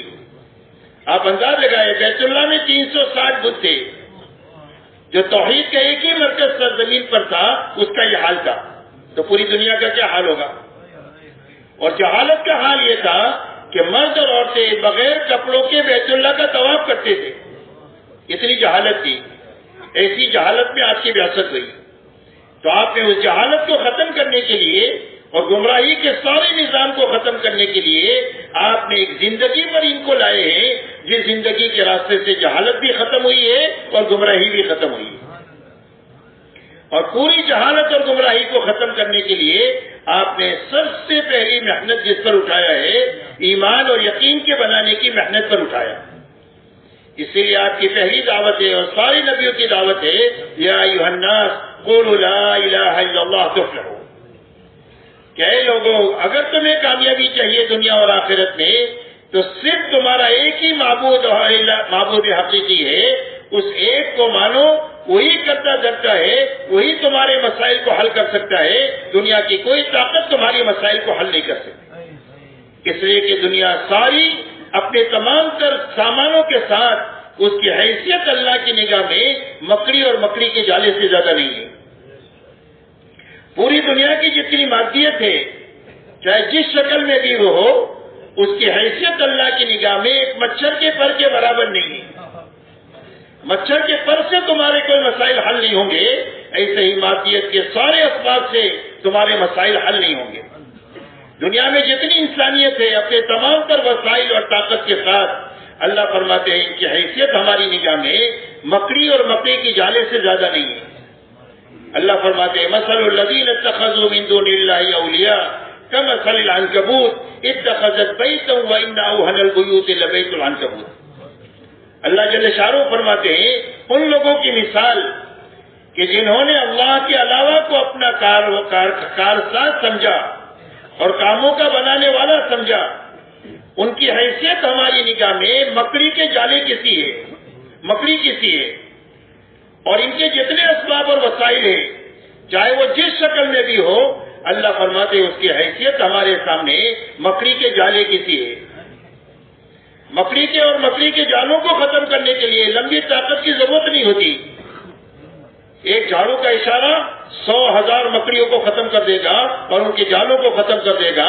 ایسا ہی اللہ کی طرف سے اگر عذاب کا ایک ہوا کا جھونکا آ جائے تو ساری انسانیت اس کا مقابلہ نہیں کر سکتی اپنی تمام ترقیات کے باوجود، اور اگر اللہ عذاب کا ریلا چھوڑ دے تو پوری انسانیت مل کر اس ریلے سے اپنے آپ کو بچا نہیں سکتی۔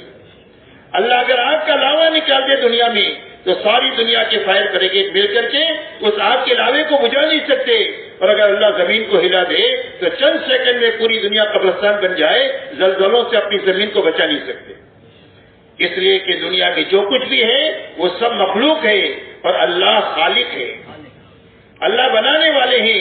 باقی ساری چیزیں بنی ہوئی ہے، ذرہ بھی بنا ہوا ہے، پہاڑ بھی بنا ہوا ہے، چونٹی بھی بنی ہوئی ہے، جبرائیل امین بھی بنے ہوئے ہیں، قطرہ بھی بنا ہوا ہے، سمندر بھی بنا ہوا ہے، اور ایک پیسہ بھی بنا ہوا ہے اور لاکھوں اربوں خربوں بنے ہوئے ہیں، اس کے بارے میں اللہ کا فیصلہ ہے لا یملک نفعا ولا ضرا ولا موتا ولا حیاتا ولا نشورا. فرمایا مخلوق چاہے چونٹی ہو یا جبرائیل امین ہو، جبرائیل امین اتنے بڑے فرشتے ہیں کہ اگر اپنی اصلی شکل میں آ جائے تو ان کے پیر ساتوں زمین کے نیچے ہو اور ان کا سر ساتوں آسمان کے اوپر عرش کے اوپر ہو. اپنے پروں کو پھیلا دے تو مشرق سے لے کر مغرب تک اور شمال سے لے کر جنوب کے خلا کو پور کر دے. اتنے طاقتور فرشتے ہیں کہ جب قوم لوط کو اللہ نے اجاڑنے کا حکم دیا تو ان کو زمین کے ایک کونے میں اپنے ایک پر کو ڈال کر کے پوری زمین کو انسانوں سمیت آسمان تک اٹھایا اور اس کے بعد ان کو الٹا دیا. اتنا بڑا فرشتہ بھی حضور صلی اللہ علیہ وسلم کے ساتھ جب معراج میں گیا ہے تو ایک مقام پر جا کر یہ کہتا ہے اگر یک سرے موئے برتر پرم فروغ تجلی بسوزت پرم.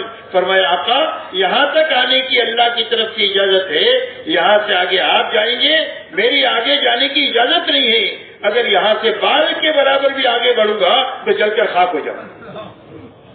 اس لیے میرے دوستو کسی دنیا کی بڑے سے بڑی چیز اور بڑے سے بڑی چیز کے مالک سے نہ ڈرنے کی ضرورت ہے اور نہ اس سے کوئی امید باندھنے کی ضرورت ہے. مخلوق کے ہاتھ میں دینا بھی نہیں ہے، لینا بھی نہیں ہے. قرآن میں اللہ نے فرمایا لا یملک نفعا ولا ضرا ولا موتا ولا حیاتا ولا نشورا. فرمایا ساری مخلوق کے ہاتھ میں نفع بھی نہیں ہے، نقصان بھی نہیں ہے، مارنا بھی نہیں ہے، زندگی دینا بھی نہیں ہے اور مار کر زندہ کرنا بھی نہیں ہے. اسی لیے حضور پاک صلی اللہ علیہ وسلم نے ارشاد فرمایا حضرت ابن عباس سے کہ اگر ساری دنیا جمع ہو جائے تو یہ نفع پہنچانے پر تو نہیں پہنچا سکتی ہے مگر جتنا کہ اللہ نے تیرے لیے مقدر کر دیا. اور اگر ساری مخلوق جمع ہو جائے تو یہ نقصان پہنچانے پر تو نقصان نہیں پہنچا سکتی ہے مگر جتنا اللہ نے تیرے لیے مقدر کر دیا. پوری نمرودی طاقت مل کر ابراہیم علیہ السلام کا بال بیٹا نہیں کر سکی. پوری فرعونی طاقت مل کر موسیٰ علیہ السلام کی پرورش کے نظام کو روک نہیں سکی، ان کی پیدائش کے نظام کو روک نہیں سکی، ان کی نبوت کے نظام کو روک نہیں سکی. اس لیے کہ ساری مخلوق کے ہاتھ میں کچھ بھی نہیں ہے، کرنے والی ذات صرف تنہا اللہ کی ہے. سب سے پہلے آپ نے ایمان والوں پر اس بات کی محنت کیا کہ وہ اپنا یقین یہ بنائے کہ ہماری زندگیوں کے بننے بگڑنے کا تعلق ملک و مال سے نہیں ہے، ڈگری اور عہدوں سے نہیں ہے، چیزوں اور سامانوں سے نہیں ہے، بلکہ صرف ایک اللہ کی ذات کے ساتھ ہے. اللہ ہی زندگیوں کو بناتے ہیں، اللہ ہی زندگیوں کو اجاڑتے ہیں. آج تک جتنوں کی بنی ہے اللہ ہی کے بنانے سے بنی ہے اور آج تک جتنوں کی اجڑی ہے اللہ ہی کے اجاڑنے سے اجڑی ہے. بنانے والے بھی اللہ ہے، اجاڑنے والے بھی اللہ ہے. سب سے پہلے محنت کر کے اپنا یقین یہ بنانا ہے، اسی کے ساتھ یقین یہ بنانا ہے کہ اللہ کی یہاں زندگی کے بنانے اجاڑنے کا انداز و نظام نہیں ہے کہ اس کی بنا دیا اس کی اجاڑ دیا، بلکہ اللہ کی یہاں زندگی کے بنانے کا ایک ہی نظام ہے اور وہ صرف محمد رسول اللہ ہے. کہ اللہ کس کی زندگی بنا دیں گے؟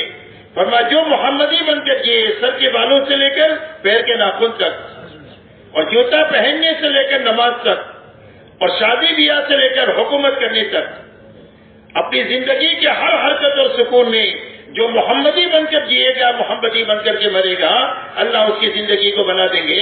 جھوپڑا ہے تو جھوپڑے میں بنا دیں گے اور محل ہے تو محل میں بنا دیں گے. جو زندگی کے بننے کا ایک ہی ضابطہ ہے وہ صرف محمد رسول اللہ ہے. اس لیے سب سے پہلے آپ نے محنت کے راستے سے کلمہ بنایا. صحابہ فرماتے ہیں تعلمنا الایمان ثم تعلمنا القرآن. فرمایا ہم نے ایمان سیکھا اور ایمان کے سیکھنے کے ساتھ ہم نے قرآن سیکھا. اس لیے کہ ایمان بنے گا تو قرآن پر چلنے کی طاقت پیدا ہوگی اور ایمان نہیں بنے گا تو زندگی میں معلومات سے زندگی پر عمل کی طاقت نہیں پیدا ہوگی. جب صحابہ کا یقین یہ بنا کہ اللہ بنانے والے ہیں اور اللہ کے بنانے کے ضابطہ اللہ کے احکامات ہے اور اللہ کے وعدے اور وعید ہے، جب یہ دو لائن کا یقین پیدا ہو گیا تو پورے قرآن پر عمل زندہ ہو گیا. جتنے کرنے کے کام ہیں ان کی زندگیوں میں ہیں، جتنی بچنے کی چیزیں ہیں اس سے ان کی زندگیاں پاک ہیں. ان کے بارے میں آتا ہے کانوا کتاب اللہ یمشون علی الارض. فرمایا زمین پر اللہ کی چلتی پھرتی کتاب تھے. اسی لیے اپنوں نے تو پہچانا اسلام کی اور دین کی قوت کو، پرایوں نے بھی اسلام کی اور دین کی قوت کو پہچانا. اس لیے ایمان والوں کی جب کامیابی پوری دنیا میں بڑھتی ہی چلی گئی تو غلط طاقتوں نے اپنے جاسوسی نظام کو بلا کر یہ پوچھا کہ یہ بتاؤ تمہاری کامیابی کی کیا اسباب ہے، تمہاری ناکامی کی کیا اسباب ہے، اور مسلمانوں کی کامیابی کی کیا اسباب ہے؟ کیا مسلمانوں کی تعداد زیادہ ہے اور تمہاری کم ہے، یا تمہارے پاس میں وسائل کم ہیں ان کے پاس زیادہ ہے، یا ان کے پاس وسائل تمہارے سے اچھے ہیں تمہارے پاس کمزور ہے؟ تو ان کے لوگوں نے کہا کہ یہ بات نہیں ہے۔ ایک نے کہا کہ یہ باتیں نہیں ہیں، بات اور ہے۔ کہ کیا بات ہے؟ تو اس میں ایک نے ان کے معروفات پر چلنے کو بیان کیا کہ ایسے اچھے لوگ ہیں کہ جن کی زندگی میں اچھائیوں کے سوا کچھ نہیں ہے، یہ اچھے لوگ ہیں جن کے شہ سوار ہیں اور راتوں کی عبادت گزار ہیں، ان کی اچھائی کو بیان کیا۔ دوسرے نے ان کی منکرات سے بچنے کو بیان کیا کہ یہ لوگ شرابی نہیں ہیں، کبابی نہیں ہیں، بدکار نہیں ہیں، ان کی برائیوں سے زندگی ان کی پاک ہے۔ تیسرے نے یہ کہا کہ ہم نے بہت باریکی سے ان کو دیکھا کہ جب جان لگانے کا موقع آتا ہے تو ہر آدمی کا جذبہ یہ ہوتا ہے کہ پہلے میں کام آ جاؤں بعد میں میرا بھائی کام آئے۔ یہ ان کے جذبات ہیں جس کی بنیاد پر یہ کامیاب ہے، باوجود اس کے کہ ان کی تعداد بھی تھوڑی ہے، وسائل بھی تھوڑے ہیں، ان کے وسائل ہم سے ہلکے بھی ہیں، لیکن ان بنیادوں کی وجہ سے کامیاب ہے، اور ہمارا مجمع ان بنیادوں سے خالی ہے، اس کے لیے یہ ناکام ہے۔ اس لیے میرے محترم دوستو، سب سے پہلی بنیاد کلمے کی بنیاد ہے، جس کے بغیر زندگیاں کبھی صحیح رخ پر نہیں آ سکتی۔ اس لیے تبلیغ میں سب سے پہلا نمبر جو ہے وہ کلمے کا نمبر ہے کہ ہر ایمان والا محنت کر کے اپنا یقین بنائیں کہ زندگی اللہ بنائیں گے، اور بنائیں گے محمد رسول اللہ صلی اللہ علیہ وسلم کے راستے پر۔ اب آپ نے جو راستہ لے کر آئے ہیں اس میں ایمان کے بعد عبادت کا راہ لیا، اللہ تعالیٰ نے دی ہے کہ ہر مسلمان کی عبادت کی لائن اچھی ہو جائے۔ عبادت میں سب سے پہلی نماز ہے۔ اللہ والے یہ فرماتے ہیں کہ نماز کی مثال زندگی میں ایسی ہے جیسا کہ گھر میں روشن دان اور کھڑکی ہوتی ہے، گھر کا دھواں یہیں سے باہر جائے گا، گھر میں تازہ ہوا یہیں سے آئے گی۔ ایسا ہی زندگی میں اچھائیاں جو آئے گی وہ نماز کے بننے کے راستے سے آئے گی۔ زندگی میں سے رذائل اور برائیاں جو اللہ کو ناپسند ہے وہ جو نکلے گی وہ نماز کے راستے سے نکلے گی۔ اس لیے دوسرا نمبر تبلیغ میں نماز کا ہے کہ ہر مسلمان اپنی نماز پر محنت کر کے اپنی نماز ایسی اچھی بنا دے کہ جس کے راستے سے پوری زندگی اچھی بن جائے۔ نماز ہے ہی پوری زندگی کو بنانے کے لیے۔ جس طرح نماز میں پابند ہے ہم حکم کے، نماز کے باہر کی زندگی میں بھی اللہ کے حکم کے پابند ہوں گے۔ نماز میں طریقے کے پابند ہے حضور صلی اللہ علیہ وسلم کے، ایسا ہی اپنی زندگی کے سارے کاموں میں حضور صلی اللہ علیہ وسلم کے طریقے کے پابند ہوں گے۔ یہ پابندی سکھانے کے لیے نماز ہے۔ اسی لیے فرمایا ان الصلاۃ تنہی عن الفحشاء والمنکر، فرمایا نماز آدمی کو بے حیائی اور برائی کے کاموں سے روکتی رہتی ہے۔ نماز بنتی چلی جائے گی، زندگی اچھائی کی طرف جائے گی، برائیاں نکلتی چلی جائے گی۔ روزہ ایسا اچھا رکھا جائے کہ آدمی میں حرام سے بچنے کی طاقت پیدا ہو جائے کہ حلال سے بچ گئے اللہ کے حکم کی وجہ سے، ایسے حرام سے بچنے کی طاقت پیدا ہو جائے اللہ کے حکم کی وجہ سے کہ اللہ نے حرام کیا ہے اس کو نہیں کر سکتے۔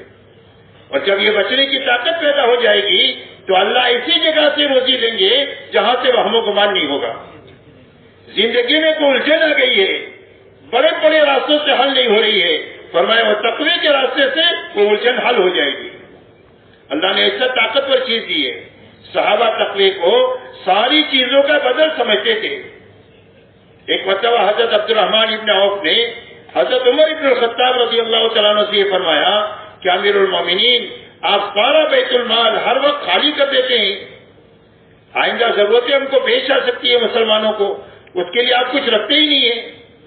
تو حضرت عمر نے فرمایا عبد الرحمن تیری زبان پر شیطان بول رہا ہے، اور یہ فرمایا کہ اللہ نے ہم کو تقویٰ دیا ہے، جب کبھی بھی کوئی مسئلہ آئے گا ہم تقوی کے راستے سے اس مسئلے کو حل کر دیں گے۔ مسائل کے حل کے لیے اللہ نے تقویٰ عطا فرمایا ہے۔ یہ ساری چیزوں کا بدل تقویٰ ہے، اور یہ تقویٰ پیدا ہوگا روزے صحیح رکھنے کی وجہ سے۔ اسی کے ساتھ اپنے مال کی ایک ایک پیسے کی زکوٰۃ مستحق پر لگائی جائے، خوش دلی کے ساتھ لگائی جائے، تاکہ ہمارے اندر کا بخل ختم ہو جائے۔ بخل جہنم کا درخت ہے اور سخاوت جنت کا درخت ہے. اس لیے مسلمان بخیل نہیں ہو سکتا، مسلمان تو سخی ہوگا، اس لیے کہ موجود کے ساتھ بخل، معبود کے ساتھ بدگمانی ہے کہ اللہ نے ابھی دیا ہے پھر کہاں سے دے گا. نہیں، جو اللہ نے ابھی دیا ہے وہ کل بھی دے گا.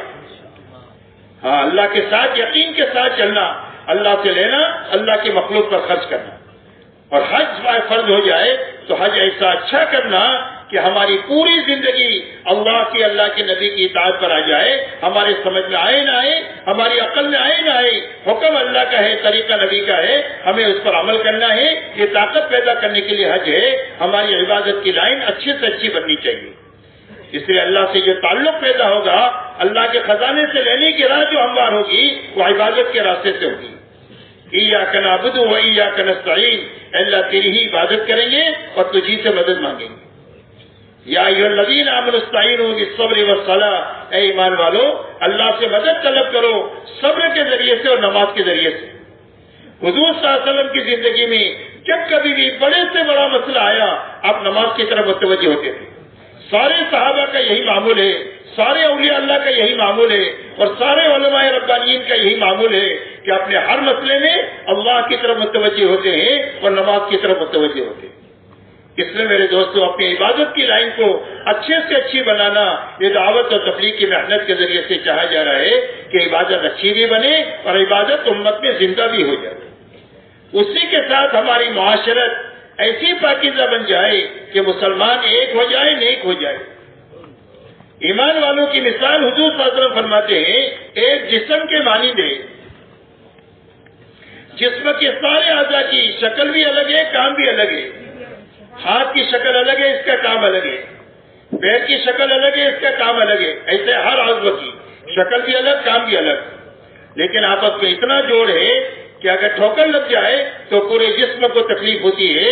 اچھا کھانا کھا لے، رات کو سو جائے تو آدمی کو راحت محسوس ہوتی ہے اور لذت حاصل ہوتی ہے. فرمایا ایسا ایمان والوں کی مثال ہے. ایک عضو دوسرے عضو کی برائی کو سوچ نہیں سکتا، اپنے لیے کم کام کرتا ہے، دوسرے کے لیے زیادہ کرتا ہے. فرمائے سے ہی سارے ایمان والوں کی مثال ہے. کوئی ایمان والا کبھی اپنے بھائی کی تکلیف پر خوش نہیں ہو سکتا، کبھی اپنے بھائی کی تکلیف کو سوچ نہیں سکتا. مسلمان کی تکلیف پر یہ بے چین ہو جائے گا، کہیں کا بھی ہو. زبان کا کوئی مسئلہ نہیں، آپ نے ساری زبان کو، قومیت کو، وطنیت کو اور سارے رنگ و روپ کو ختم کر کے پوری امت کو ایک اور نیک بنایا ہے. بلال حبشہ کے ہیں، سہیب روم کے ہیں، حضرت سلمان فارس کے ہیں، حضرت عمر قریش کے ہیں. اور حضرت عمر فرماتے ہیں سیدنا بلال، فرمایا بلال تو ہمارے سردار اور آقا ہے. اور انصار کہتے ہیں کہ سلمان ہمارے ہیں، مہاجرین کہتے ہیں سلمان ہمارے ہیں. آپ فرماتے ہیں سلمان منا اہل البیت، سلمان تو میرا ہے، میرے گھر کا ایک فرد ہے. آپ نے ایک امت بنائی ہے، اور جب امت بنے گی تو اللہ کی مدد کی مستحق ہو جائے گی. اس لیے میرے دوستوں فرمایا یہ دنیا تعلقات کی جگہ ہے، اور جتنے تعلقات ہیں اتنے حقوق ہیں. ماں باپ ہے، بچے ہیں، ان کے آپس کے تعلقات ہیں. میاں بیوی ہے، اس کے تعلقات ہیں. پڑوسی ہے، اس کے تعلقات ہیں. ایک سیٹ اور نوکر ہے، اس کے تعلقات ہیں. ایک حاکم اور ایک رعیت ہے، اس کے تعلقات ہیں. ایسے ہی جتنے تعلقات ہیں اتنے حقوق ہیں. جب حقوق کی ادائیگی ہو جائے گی اور پہچان ہو جائے گی تو پوری امت ایک اور نیک بن جائے گی، اور پوری دنیا جنت کا نمونہ بن جائے گی.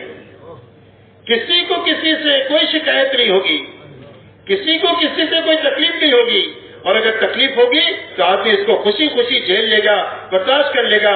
کوئی بات نہیں، میرے بھائی نے تکلیف دیا، اللہ اس کو معاف کر دے، میں نے ہم کو معاف کر دیا.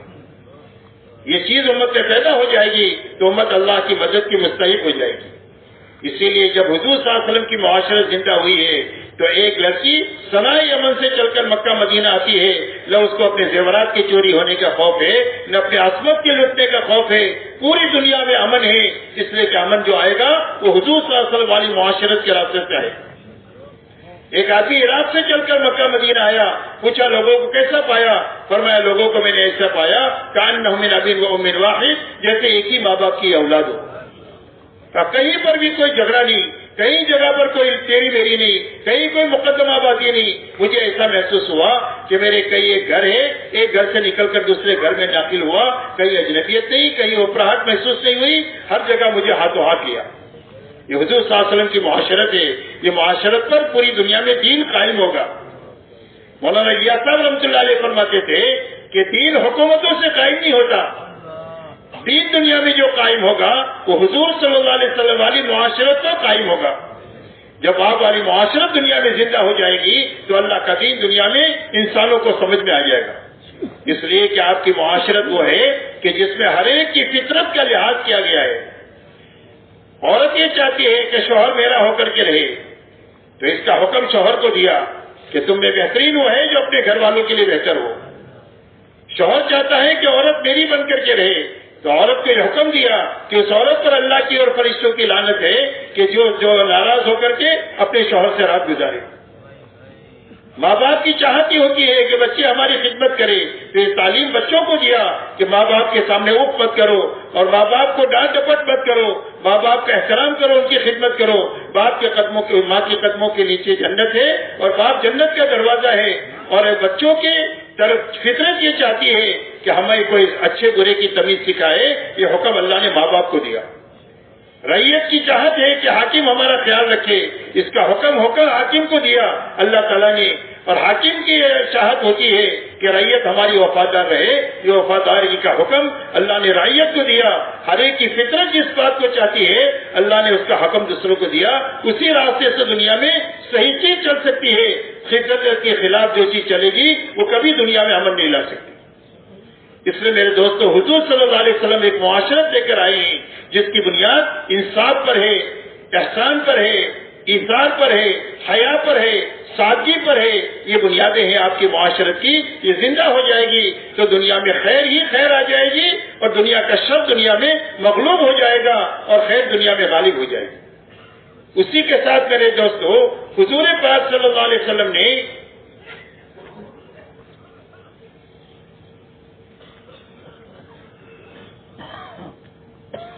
پوری امت کو اس بنیاد پر اٹھایا ہے کہ دنیا ضرورت کی پوری کرنے کی جگہ ہے, خواہشات کی پوری کرنے کی جگہ نہیں ہے.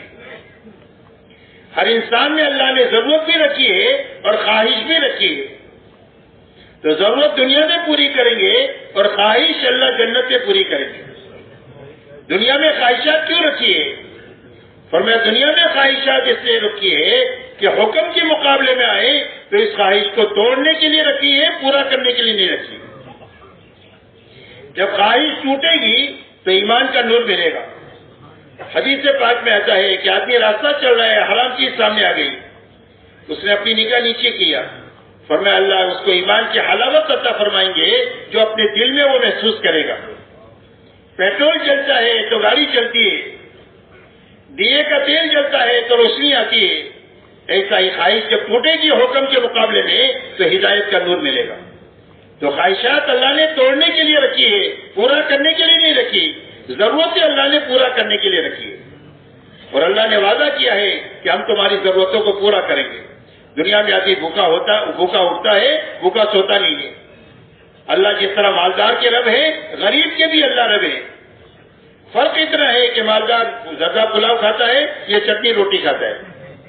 باقی بھوکا کوئی بھی نہیں ہے دنیا میں. اللہ سب کو کھلاتے ہیں, سب کو پہناتے ہیں. کسی کے اوپر چھت RCC کا ہے, کسی کے اوپر ٹاٹ پتری کا ہے, لیکن سب سبزی گردی سے بچے ہوئے ہیں. اس لیے کہ اللہ سب کے رب ہے, سب کی ضروریات اللہ تعالیٰ پورا کریں گے. اللہ نے فرمایا وما من دابۃ فی الارض الا علی اللہ رزقها, زمین پر چلنے والے ہر جاندار کی روزی اللہ نے اپنے ذمہ رکھی ہے. اللہ اس کو روزی دے کر رہیں گے. کوئی اللہ کا دسترخوان ہے, اللہ ایمان والوں کو بھی کھلاتے ہیں, بے ایمان کو بھی کھلاتے ہیں, خنزیر کو بھی کھلاتے ہیں اور طوطا مینا کو بھی کھلاتے ہیں. اس لیے میرے دوستو دنیا ضرورت کی پوری کرنے کی جگہ ہے. تو ضرورت کیا ہے؟ فرمایا ہر انسان کی 5 ضرورتیں ہیں. کھانا ہے, کپڑا ہے, مکان ہے, سواری ہے اور شادی ہے. یہ 5 ضرورتیں ہیں ہر مرد کی, ہر عورت کی. ان ضرورتوں کو حلال طریقے سے حاصل کرنا, حرام طریقے سے بچنا, سنت طریقے پر پوری کرنا, اسراف سے بچنا. یہ حکم ہے کہ اپنی ضرورتوں کو حاصل کرنا ہے. حاصل کرنا بھی تمہاری نیکی ہے. کمانے میں جو لگیں گے نا وہ دنیا نہیں ہے, دین ہے. شرط یہ ہے کہ شریعت کے مطابق ہو. اسی لیے فرمایا کسب الحلال فریضۃ بعد الفریضہ. فرمایا فرائض کی ادائیگی کے بعد حلال کمائی میں لگنا بھی فرض ہے. ہمارے دین میں سوال حرام ہے. گھر والوں کے لیے بوجھ بننا حرام ہے کہ ہم تو تبلیغ کریں گے تم کماؤ. نہیں، ہر آدمی تبلیغ کرے، ہر آدمی کماوے، ہر آدمی کمائے، ہر آدمی تبلیغ کرے، اپنے پر خرچ کرے، دعوت پر خرچ کرے، اپنے ماں باپ پر، بیوی بچوں پر خرچ کرے، اللہ کے مخلوق پر خرچ کرے، خود کمائے اور خرچ کرے.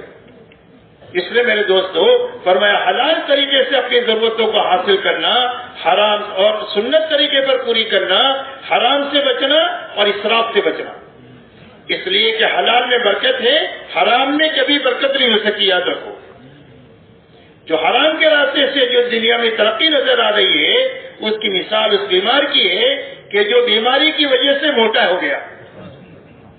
ایک موٹا تو پہلوان ہوتا ہے، کھا پی کر کے، ورزش کر کے، اور ایک آدمی بیماری کی وجہ سے موٹا ہو جاتا ہے.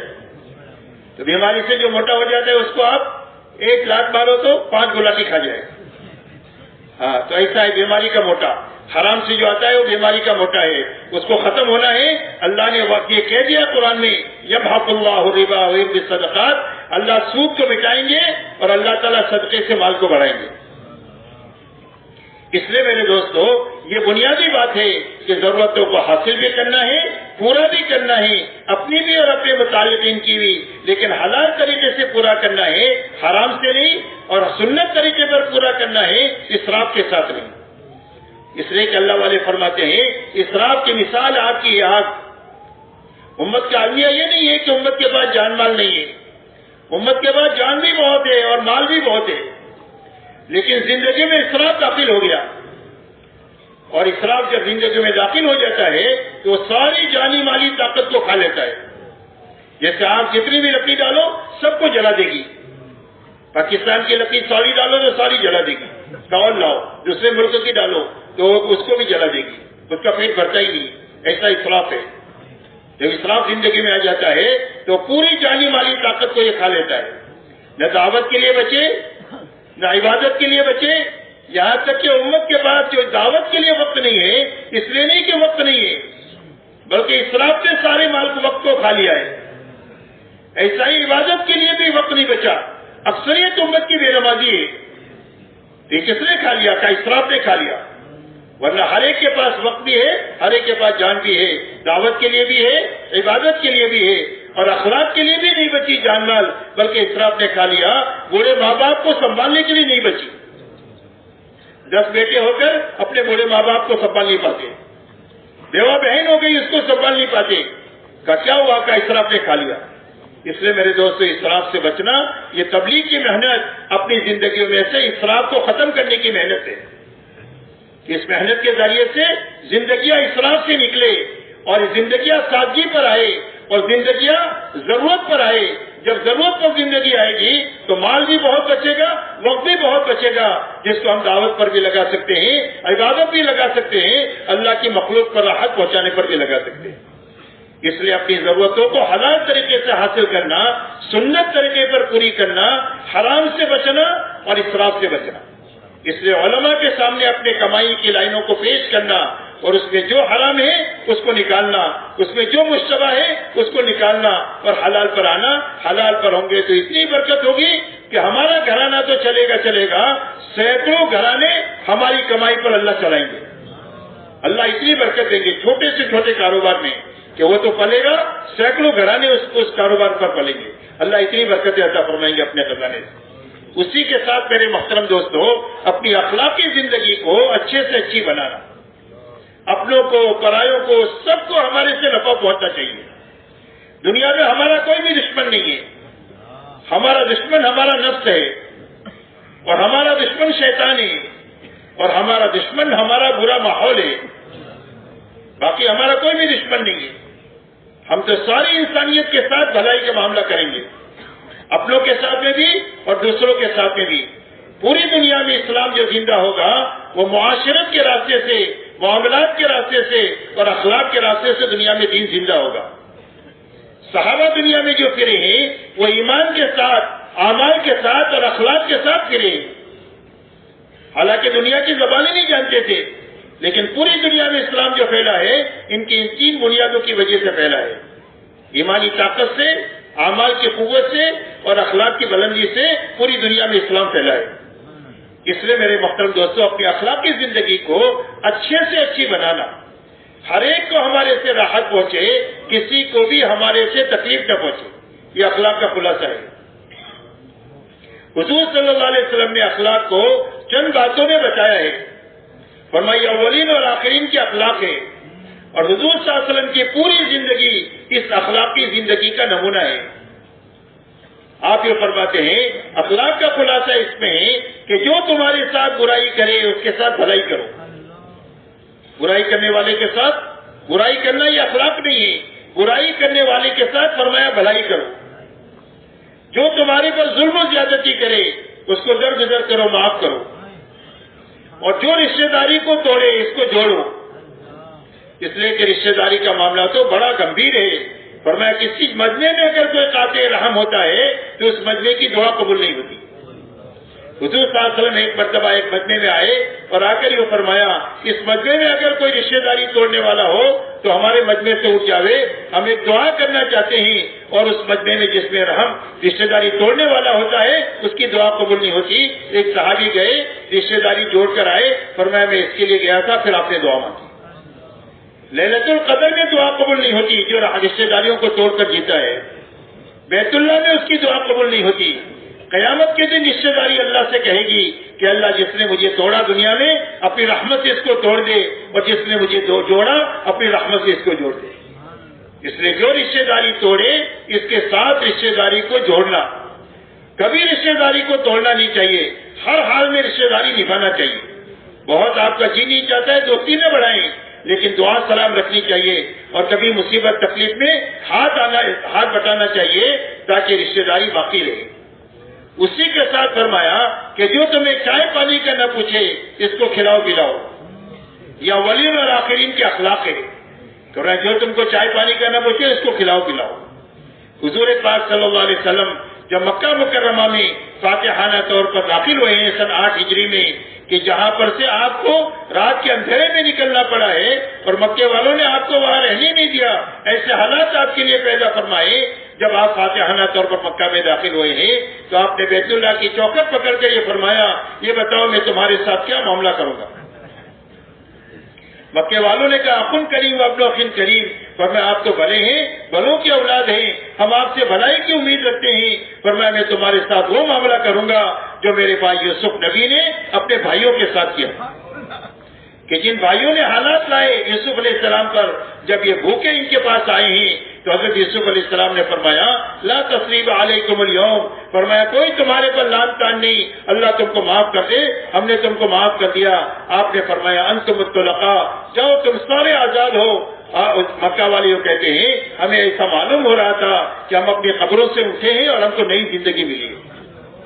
حالانکہ مکہ میں وہ لوگ موجود ہیں جنہوں نے آپ کے راستے میں کانٹے بچھائے ہیں، آپ کے اوپر اونٹ کی ہوئی ڈالی ہے، آپ کی بیٹی حضرت زینب کو نیزہ مارا ہے، آپ کے خباب خبیر عبار اور یاسر اور سمیہ کو تکلیفیں پہنچائی اور شہید کیا ہے. لیکن آپ نے کسی سے بدلہ نہیں لیا اور آپ نے سب کو کہا انتم الطلقاء. آپ ایک اخلاقی کی زندگی لے کر آئے ہیں جس کے نتیجے میں پورا حجاز اور حجاز کے راستے سے پورا عالم اسلام کی طرف آیا ہے، وہ اس مبارک زندگی کے راستے سے آیا ہے. اس لیے میرے دوستوں اپنی اخلاقی زندگی اچھے سے اچھی بنانا تاکہ اپنے اور پرائے سارے کے سارے ہم سے راحت پہنچائیں. جب اخلاقی زندگی دنیا میں عام ہو جائے گی تو اللہ تعالیٰ اس کے راستے سے انسانیت کو ہدایت کے رخ پر ڈالیں گے. اسی کے ساتھ ہماری زندگی کا مقصد اللہ کو بنانا اور اپنی آخرت کو بنانا. ہم دنیا میں ملک و مال کے لیے آئے ہی نہیں ہیں. ملک و مال کے لیے اللہ نے ہم کو پیدا ہی نہیں کیا ہے. اللہ نے ہم کو تو آخرت کے لیے اور اپنی رضا والی زندگی جینے کے لیے اور رضا والی زندگی پر مرنے کے لیے پیدا کیا ہے. حضور پاک صلی اللہ علیہ وسلم نے پوری امت کو آخرت کی بنیاد پر اٹھایا ہے، ملک و مال کی بنیاد پر نہیں اٹھایا.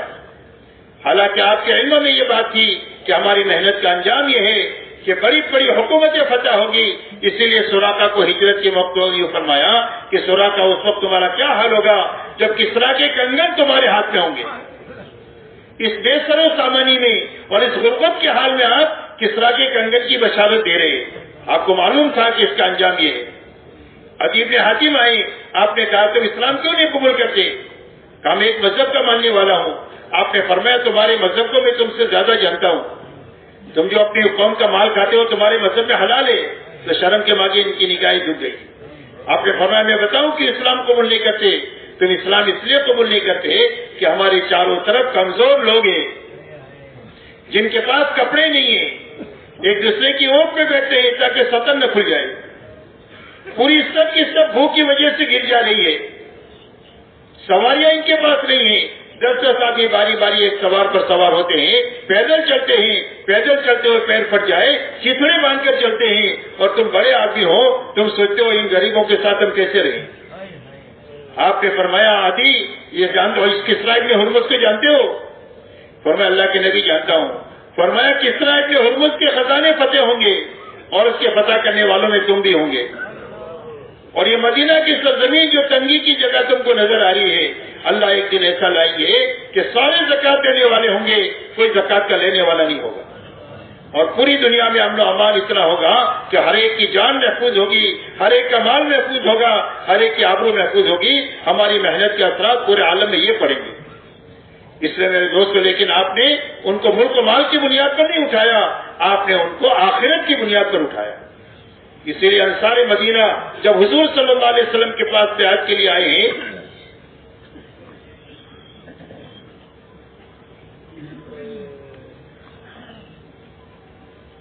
تو انہوں نے آپ سے فرمایا علمانو بیا کہ رسول اللہ کے رسول آپ ہم سے کس چیز کا بیعت لینا چاہتے ہیں؟ یعنی اگر آپ کا دامن ہم تھامیں گے تو ہم کو کیا کرنا پڑے گا, کیا شرائط ہے آپ کے کام کی؟ تو آپ نے فرمایا تبایعونی علی السمع والطاعہ فی المنشط والمکرہ. فرمایا اس بات پر بیعت کرو کہ میری بات کو سنو گے اور مانو گے, تمہارا جی چاہے تو اور نہ چاہے تو. والنفق فی العسر والیسر, دین کے لیے خرچ کرو گے, تنگی کی حالت ہوگی تو اور فراخی کی حالت ہوگی تو. وعلی الامر بالمعروف والنہی عن المنکر, اس بات پر بیعت کرو کہ بھلائی کو پھیلانے کا کام کرو گے اور دنیا سے برائیوں کے مٹانے کا کام کرو گے. وَلَا تَقُولُوا فِي اللَّهِ حَقٍّ لَا تَخَافُوا فِي اللَّهِ لَوْمَةَ لَائِمٍ, اور حق بات کہو گے اور حق بات کہنے میں کسی ملامت سے ڈرو گے نہیں, اس بات پر بیعت کرو.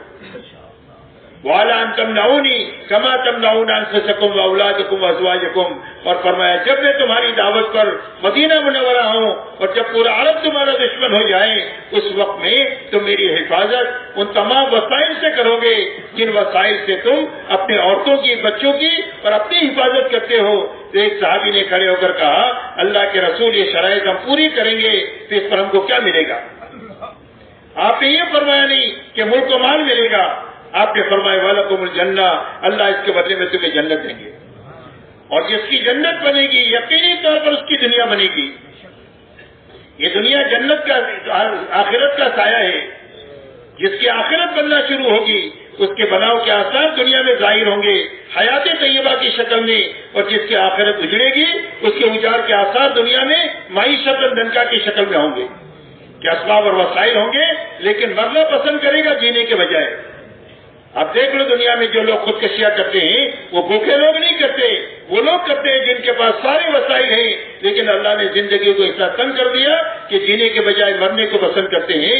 حالانکہ ان کو معلوم نہیں ہے کہ مرنے کے بعد میں مصیبتوں کے وہ پہاڑ ٹوٹیں گے کہ دنیا کی ساری مصیبتیں اس کے سامنے ایک ذرے کی بھی حیثیت نہیں رہتی. اس لیے میرے محترم بزرگوں دوستو, حضور صلی اللہ علیہ وسلم نے پوری امت کو آخرت کی بنیاد پر اٹھایا ہے کہ ہم دنیا میں اللہ کی رضا کے لیے اور آخرت بنانے کے لیے آئے ہیں. جب ہماری آخرت بننا شروع ہوگی اللہ راضی ہو جائیں گے تو دنیا تو سلوٹوں میں اللہ دیں گے. دنیا تو اللہ نے ایمان والوں کے لیے بنائی ہے. جب تک ایمان والا دنیا میں ہے دنیا باقی ہے. جب ایک بھی ایمان والا نہیں ہوگا اللہ دنیا کو ختم کر دیں گے. وَلَقَدْ كَتَبْنَا فِي الزَّبُورِ مِن بَعْدِ الذِّكْرِ أَنَّ الْأَرْضَ يَرِثُهَا عِبَادِيَ الصَّالِحِينَ. اللہ فرماتے ہم نے زبور میں یہ بات لکھ دی ہے کہ زمین کے وارث صرف نیک لوگ ہوں گے. لیکن زمین اللہ اس وقت میں ہاتھ میں دیں گے جب زمین کے استعمال کی استعداد پیدا ہوگی. آج استعداد نہیں ہمارے اندر میں. جب تھوڑی سی جان مال ملک و مال آتا ہے تو ہمارا نشہ ہم نشے میں آ جاتے ہیں اور انسانوں کے ساتھ انصاف کے بجائے ظلم پر آ جاتے ہیں. تو ایسی حالت میں اللہ دنیا نہیں دیں گے. بچہ پیدا ہوتا ہے تو اللہ تعالیٰ سارے اعضاء دیتے ہیں، صرف دانت نہیں دیتے۔ دانت کیوں نہیں دیتے؟ اس لیے نہیں دیتے کہ اس کے معدے میں روٹی بوٹی ہضم کرنے کی استعداد نہیں ہے، اس لیے اللہ اس کو دانت نہیں دیتے۔ اور جب اس میں استعداد پیدا ہوتی ہے روٹی بوٹی ہضم کرنے کی تو آہستہ آہستہ اللہ دانت نکالنا شروع ہوتے ہیں۔ جب استعداد پوری ہو جاتی ہے تو 32 دانت پورے آ جاتے ہیں، اور بڑھاپے میں استعداد کمزور ہو جاتی ہے تو دانت نکال دیتے واپس۔ لیکن کچھ لوگ نقلی دانت لگا دیتے اس چاری میں اور پریشان رہتے ہیں۔ ایسا ہی میرے دوستو، امت میں جب جان مال اور ملک و مال استعمال کرنے کی طاقت پیدا ہوگی، اور طاقت پیدا ہونے کے معنی یہ ہے کہ اللہ قرآن میں فرماتے ہیں الذین مکناہم فی الارض اقاموا الصلاۃ وآتوا الزکاۃ وامروا بالمعروف ونہوا عن المنکر وللہ عاقبۃ الامور۔ اللہ فرماتے ہیں کہ اگر ان کو طاقت دیں گے ہم دنیا میں تو کیا کریں گے؟ فرمایا نماز قائم کریں گے دنیا میں، اور یہ زکوٰۃ ادا کریں گے، اور یہ دنیا میں بھلائیوں کو قائم کریں گے، اور یہ برائیوں کو مٹائیں گے۔ جب یہ کام کرنے کی استعداد پیدا ہوگی تو اللہ ملک و مال اپراون کے طور پر دیں گے۔ ہمارا مقصد اللہ ہے اور آخرت ہے۔ جب اس مقصد پر ہماری زندگی آئے گی تو اللہ تعالیٰ دنیا میں بھلائی کے عام کرنے کے لیے اور انسانیت کو جنت کے راستے پر ڈالنے کے لیے جن چیزوں کی ضرورت ہوگی اللہ اپنے خزانے سے ہم کو دیں گے۔ اس لیے میرے دوستو، اللہ تعالیٰ نے یہ مبارک زندگی حضور صلی اللہ علیہ وسلم کے ذریعے سے ساری انسانیت پر رحم فرما کر عطا فرمائی ہے۔ ہمارے جتنے مسائل ہیں، ہماری نسلوں کے جتنے مسائل ہیں اور انسانیت کے جتنے مسائل ہیں، اس مسائل کے حل ہونے کا واحد راستہ اس مبارک زندگی کا دنیا میں زندہ ہونا ہے۔ اس کے بغیر مسائل حل نہیں ہو سکتے۔ امت کے اور انسانیت کے مسائل دن بدن بڑھتے ہی چلے جائیں گے۔ مسائل کا حل صرف اس زندگی میں ہے جو زندگی حضور پاک صلی اللہ علیہ وسلم لے کر کے آئے۔ آپ اچھی طرح جانتے ہیں کہ جب آپ نے کام شروع کیا ہے تو جہالت آخری درجے کی تھی، گمراہی آخری درجے کی تھی، بھوک بھرا آخری درجے کا تھا، دشمنیاں اور مخالفتیں آخری درجے کی تھی۔ اللہ تعالیٰ نے ساری جہالت کو ختم کیا ہے اور آپ نے ساری گمراہی کو اللہ تعالیٰ نے ختم کیا ہے اور ان کے بھوک بھرے کو ختم کیا ہے، ان کی دشمنیوں کو ختم کر کے سب کو بھائی بھائی بنایا ہے۔ وہ صرف اس مبارک زندگی کے راستے سے کیا ہے۔ آئیے مبارک زندگی ہمارے اندر زندہ ہو جائے، ہمارے گھرانوں میں، ہمارے محلوں میں، ہمارے شہروں میں، ہمارے ملکوں میں اور پوری دنیا میں جہاں جہاں مسلمان آباد ہے۔ پوری دنیا کا کوئی کونا ایسا نہیں ہے کہ جہاں مسلمان نہ ہو۔ جب مسلمان اس زندگی پر آ جائیں گے تو اللہ تعالیٰ پوری دنیا میں انسانیت کی ہدایت کے لیے ہدایت کی وہ راہیں ہموار کریں گے کہ انسانیت ہدایت کی طرف، جنت کے راستے کی طرف، اللہ کی رضا کی طرف ایسے آئے گی جیسا بھوکا کھانے کی طرف آتا ہے، پیاسا پانی کی طرف آتا ہے اور دھوپ میں چلنے والا چھاؤں کی طرف آتا ہے۔ پوری دنیا کا پروپیگنڈا ان کو حق قبول کرنے سے روک نہیں سکتا۔ لیکن میرے محترم دوستو، یہ مبارک زندگی کے زندہ ہونے کا ایک ہی راستہ ہے اور وہ راستہ اپنی محنت کو صحیح کرنا ہے۔ حضور صلی اللہ علیہ وسلم کے زمانے میں یہ مبارک زندگی جو زندہ ہوئی ہے وہ محنت کے صحیح رخ کی وجہ سے زندہ ہوئی۔ اللہ نے دنیا کے سارے نظام کو محنت کے ساتھ چلایا ہے۔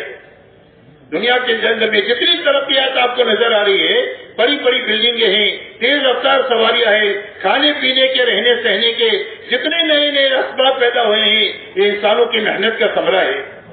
انسانوں نے اپنی جان لگائی، مال لگائی، صلاحیت لگائی تو دنیا کی رونق بڑھ گئی۔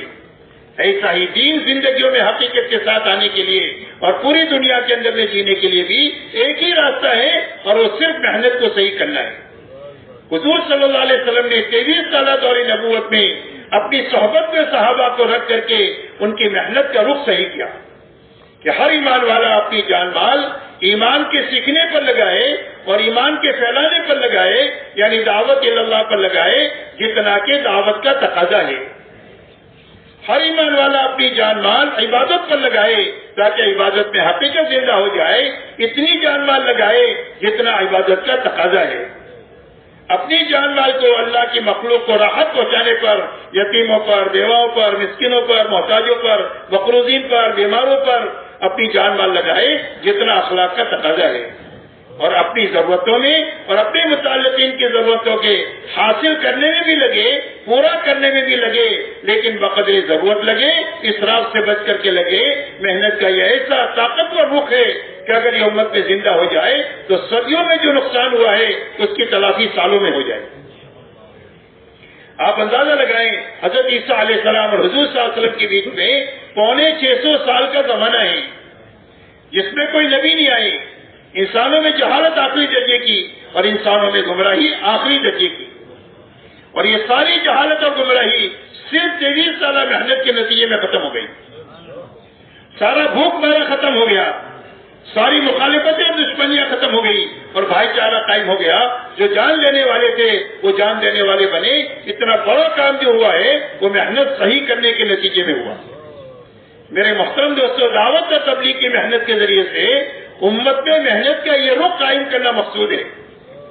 مولانا الیاس صاحب رحمۃ اللہ علیہ سے پوچھا گیا کہ آپ اس محنت سے کیا چاہتے ہیں, آپ اس محنت سے کیا چاہتے ہیں؟ فرمایا میں اس محنت سے یہ چاہتا ہوں کہ امت اس محنت کو کرتے کرتے اس سطح تک پہنچ جائے جہاں حضور صلی اللہ علیہ وسلم امت کو چھوڑ کر گئے تھے. یہ ہماری منزل ہے. ہماری منزل چلا 4 مہینہ 3 دن مقامی کام نہیں ہے, یہ ابتدائی مرحلہ ہے, یہ ابتدائی محنت ہے. جیسے الف باتا پڑھا جاتا ہے قرآن پڑھنے کے لیے, ABCD پڑھا جاتا ہے ڈاکٹر انجینئر بننے کے لیے, ایسا ہی محنت کے اس رخ تک پہنچنے کے لیے جو کار نبوت ہے اور اس کے اندر بھی اتنی زبردست طاقت ہے, وہاں تک پہنچنے کے لیے اللہ نے یہ محنت ہم کو عطا فرمائی. تو فرمایا حضور صلی اللہ علیہ وسلم امت کو جہاں چھوڑ کر گئے تھے دوبارہ امت اس سطح پر پہنچ جائے, میں اس محنت سے یہ چاہتا ہوں. تو امت کو آپ نے کہاں پر چھوڑا؟ حضور صلی اللہ علیہ وسلم نے امت کو 2 بنیادوں پر چھوڑا. ایک تو ہر فرد امت میں پورا دین اپنی حقیقت کے ساتھ تھا, ایک بنیاد یہ تھی امت میں. دوسری بنیاد یہ تھی کہ 100% ایمان والوں نے اپنی جان مال کو اللہ کے دین کے لیے بے قیمت بنایا تھا کہ ایک جان کی ضرورت ہے تو ایک جان لگائیں گے, اور 1000 جانیں لگانے کی ضرورت ہے تو 1000 جان لگائیں گے بے درے.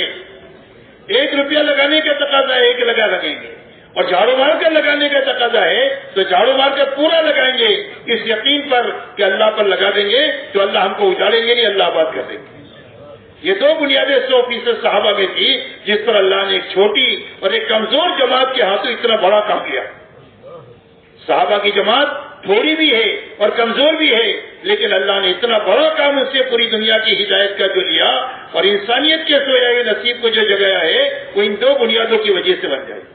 ایک دین اور دین کی وہ محنت کی شکل جو اللہ کی پسندیدہ تھی, جس کی بنیاد پر اتنا بڑا کام ہوا. دعوت کی محنت سے یہ مقصود ہے کہ ایک مجمع دنیا میں ایسا بنے جس میں یہ 2 بنیادیں زندہ ہو جائے.